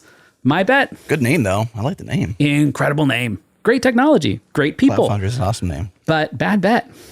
And like, I mean, not a bad bet. They made so much more money than Chef did. So just so we're clear, it super worked out for them. So why are we listening to me? But like as a technology, I think the problems with what's happening now in that space, in operations, in the lived experience of those people is fundamentally tied to the way we've stitched all the different technologies together. It's not that one technology sucks. It's that when you put them all together in order to get to the outcome you're looking for, it doesn't hold up as well. And like those platform engineering stories are essentially stories about how we surface the stitching, right? And I don't believe that that's going to change the outcome at all. I think it's like changing from like when cars moved from having a key that you put in the stem and the ignition, and you turn the ignition, to having a button that said start. That didn't like change my life. Like I still started the car the same way, which is I push a button and then the car starts, or I turn the key and the car starts. Like, Your wrist is probably feeling it though. I mean, and for the positive versus negative, I guess. Like if you ask me if I want a key I turn or a start button, I choose the start button. Right. But I think platform engineering is roughly akin to putting a start button on top of what is essentially the identical car. Dang. Okay. And, I believe that because I helped build the fundamentals of the car. And so when you dig into how it all holds together, you're like, well, of course it uses source control the same way. Of course it uses Terraform under the hood. Of course it uses Pulumi. Of course it stitches together this. Of course it talks to this under, all that stuff. It all has a way that it works. It has a way that you manage it, and you can't really escape it. And it defines the outcomes in a very real way, both culturally and technically. And so, I think that's my answer. Okay. And I don't think it's hubris. I mean, it's probably some hubris, but it's mostly just like, you kind of know it in your heart anyway. Like if you just sit quietly and ask yourself like, okay, if I had a better portal over the exact same technology with the exact same way that I was working before, would it be better? And you're like, well, yeah, for people who need that thing, it'd be better. For the person who just wants one, it's probably faster to get one. And once I have one, what's it do? Oh, the same shit before I had a button. Like better to have a button than not a button. That's for real. But like, did it change the game of what happened? No. Outcome's identical. Button better, Okay. So long on DevOps, obviously. I mean, I'm long on platform engineering because platform engineering is going to turn into whatever it needs to be because all those people are playing the game. They're all competitors. they're if what I do changes the face of platform engineering, they're going to call it platform engineering. I will too. Like, hold this space for next year when I lose when it turns out that my marketing message about second wave of DevOps or whatever is bad, and I pivot hard to platform engineering because platform engineering won and I lost. I'm not above it. I will come back in here and I will completely be like, nope, it was platform engineering all along. Can't believe I said and the problem with everybody else's platform engineering is the way they fundamentally build that technology. What a bunch of goobers. And like, that's because I'm playing to win. Yeah. Like, I'm not tied to it. I'll get behind the platform engineering train if that's the train that pushes me forward into victory. And also, as of today, like it's not the train I want to be on. But I will, I'm in. I'm down for whatever. I just want to win. Last question, then I'll let you go to your extensive, important, fun day that you have ahead beyond this podcast of multiple hours. This is super fun at this point. Yeah, you're going to have to edit it. We'll lightly edit it. Yeah. Honestly, I think it's all good stuff, and I'm very happy with the conversation. So you've alluded to fall, right? You're in private beta now. Yeah. You said slide in your DMs. Yeah, you can for System Initiative. Yeah, find me on Twitter. Send me an email. I'll hook you up right now.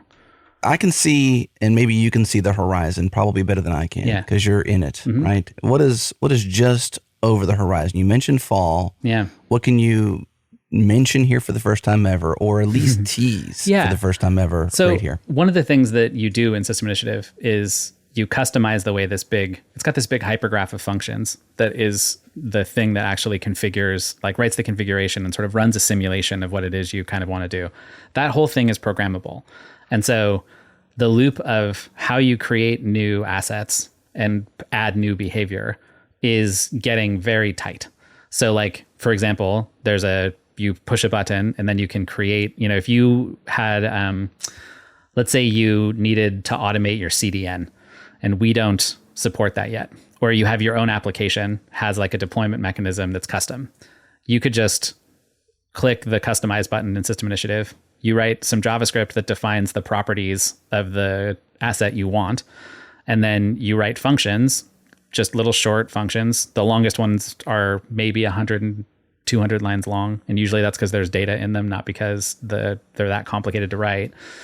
That, are what actions you would take. So you want to deploy action. So you would write a little function that describes what it should do on deployment, or you have a qualification that you want to run when somebody puts some data in to tell them in real time whether or not the configuration is good or bad, or whether it would work or not. So like, for example, when you use like IAM rules in AWS for doing security stuff, AWS has a way to validate those rules. That's a qualification that we wrote for the IAM rule. So when you're like using an IAM policy, every time you change the policy, it runs the command that validates your policy and tells you if it's good or bad and shows you in real time. It's sick. All of that is stuff you can do yourself, and you don't have to ask me anything. And then there's a little button, and that little button says contribute. And if you click it, it tells you, that you're agreeing to the terms of the Apache license, that we're going to review your code. And then you can push the button and it'll come to us and we'll review your code, and then we will ship it. And we'll do that loop over time. And so I think what's on the horizon is I think this new way of building automation gets connected to the creativity that is latent in that community, where like, because the tooling has been the tooling now for a while, it hasn't been the most creative work to like do DevOps stuff, because mostly what you're doing is like, oh, I'm writing more Terraform. How long are we writing Terraform? Well, 5 years, doing what I do. GitOps, yep, doing GitOps, And suddenly there's this thing that's very different, works in a very different way, and is fun. And so I think people are going to have a lot of fun, like writing stuff in System Initiative and making it do things and then sharing it with each other. And I think that's what's going to propel it into the world. It's not because like System Initiative alone is going to build all those abstractions. It's because you can build whatever you want with this fun machine I made you. And so like, we made you this really fun machine for building automation that has this like really interactive loop of programming it, that like, it's fun to program, and like, you're going to come program it. And so people are going to look at it at first and they're going to be like, oh, this is, whatever, it's visual design for architecture stuff. And that's what they'll see first. And it is that. But under the hood, it's actually just this really fun programmable machine. And I think that what's on the horizon is that community of people, once they catch on to the fact that what we've given them is this like incredible way to program their own machines, I think they're going to go nuts programming the machine. Would you think that these shareable, contributable, programmable things that you'd mentioned to written in JavaScript would be comparable to the way Docker Compose YAML files have helped people who don't really understand Docker stand up a new Docker image? Is that a good comparison? Yeah, kind of. It's because that's shareable. It's like I can go grab a Docker Compose file. Yeah. And as long as I have Docker on my machine, I can run that. I can Docker Compose up -d and off to the races without. This is more like I'm going to go again with the Wayback Machine, but like, it's more like Lisp, where those like old Lisp machines, like if you wanted to change the way the application worked or like the window functioned, you could click a button in the window and it would just pull up the source code, and then you could just change it. And then the operating system would now be different. And you were like, and now it did new things. It's more like that. So like what the unit of sharing, because what System Initiative is under the hood is this modeling system for this graph, the way you program it is different, because what you're doing is writing functions that inform how the graph should behave at different points in time. And like, it's just a really different way of thinking about it. So like, they're shareable in the same way that maybe like a compose file is, but to the user, like when you bring that asset in, it's like suddenly there's an asset and it shows up on a canvas and it's got like input and output sockets and it's got properties and it like does cool things. So like, it is similar in that you can share them and it's repeatable. It's different in that the way you interact with it is like much more visceral, You're just like, oh, I need one of those. And then there is one. And then if you don't like how it works, you can just open the source code and tweak it.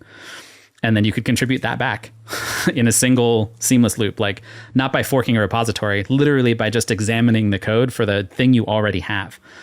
And over time, we're going to make it so you can hold that patch. And when new updates come to that thing, it'll just tell you, hey, you also added this extra property. Do you want to keep it? And like, yeah, you can, so like it becomes this really interesting programming system. And like, I think that I like that more than anything is the thing that's going to really propel it, because I think they'll come for the ease of use that is like, that's so much easier to model infrastructure and to like, and to see what you've done when you're finished, like than looking at like a Terraform repository. If you've ever like looked at Terraform and tried to understand what it does, it's actually really hard to do from reading the code, because there's all these layers of abstraction and variables and stuff that sort of do it. System Initiative, you kind of see an architecture diagram that looks roughly the way you think it should. And so that's what's going to bring people to the yard first, but they're going to stay because they're going to realize that that machine is programmable and they can make it do whatever they want. And that's where it becomes the power tool that actually has enough potential to change how we do the work broadly. Because if it couldn't do that, then my ambitions are too low. You know what I mean? Mm-hmm. Like, I want to change the game. I don't want to just improve it a little. I want it to be fundamentally different. I want there to be a day before and a day after, you know? And I don't know if I'll win, back to being a professional, but I'm giving it, you know? Like everything you got. I'm bringing the heat, you know? And like, bringing the heat. We'll see, you know? Sometimes you bring the heat and you lose. But I don't think I'm gonna. Truth. I think I'm gonna win. But we'll see. I don't know. I'm on the edge of my seat, you know? In the words of Gavin Belson, he said, I look forward to the fight. Yeah, I look forward to the fight. Yeah, I like that a lot. Yeah. All right. Well, systeminit.com is where you're planted your roots now. Yeah. Maybe not your identity. I don't think so based on what you said, but definitely where you're planting your professionalism and all your effort in the space of DevOps. Totally.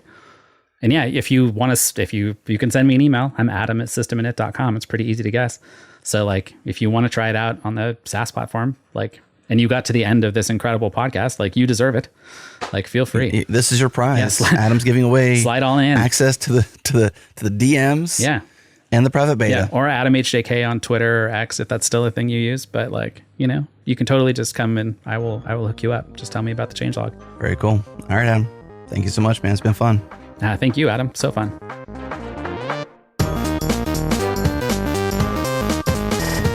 Okay, that was epic. That was awesome. At least it was for me. I don't know about you, but I love talking to Adam Jacob. He is a dear friend of mine. If I was a neighbor, I'd be hanging out on the daily, and that'd be fine with me. But here's what I want to know. I want to know how you feel about this Founders Talk, Changelog and Friends, the Changelog flavored show I've brought to you today, because it was an absolute joy to plan this show, to sit down with Adam and go through all the details, to go deep and to go long. Like, this was an epic podcast. It's lengthy, many chapters, lots of good stuff in here. And I enjoyed it all. I hope you did too. So next week on the Changelog, into the Bobaverse we go. Yes, I talked to Dennis E. Taylor. If you have not listened to those books yet, you should. DennisETaylor.org. Check him out. Check out his books. I love them all. They're all amazing. One of the best science fiction authors of all time. Catch up with his books and then listen to that show. Now, if you're a Bobaverse fan and you're deep in it, well, this is going to be a treat for you. Okay, big thanks to our friends over at Neon, Test Double, Retool, and Intel for sponsoring this episode. And of course, a massive thank you to Fly.io. That's the home of Changelog.com. Our app is everywhere. Our users are, because Fly is awesome with no ops. They make it too easy, and they'll make it too easy for you too. Learn more at Fly.io. And those beats, banging. BMC brings those beats. Break, master, cylinder. Love you, BMC. Love you. And to you, our dear listener, thank you so much for listening. Thank you for tuning in. There's no bonus on this one. The whole show is a bonus. So skip the plus this time. We do love you plus subscribers, but this show is for everyone. And I hope you enjoy it. That's it. This show's done. We'll see you next week.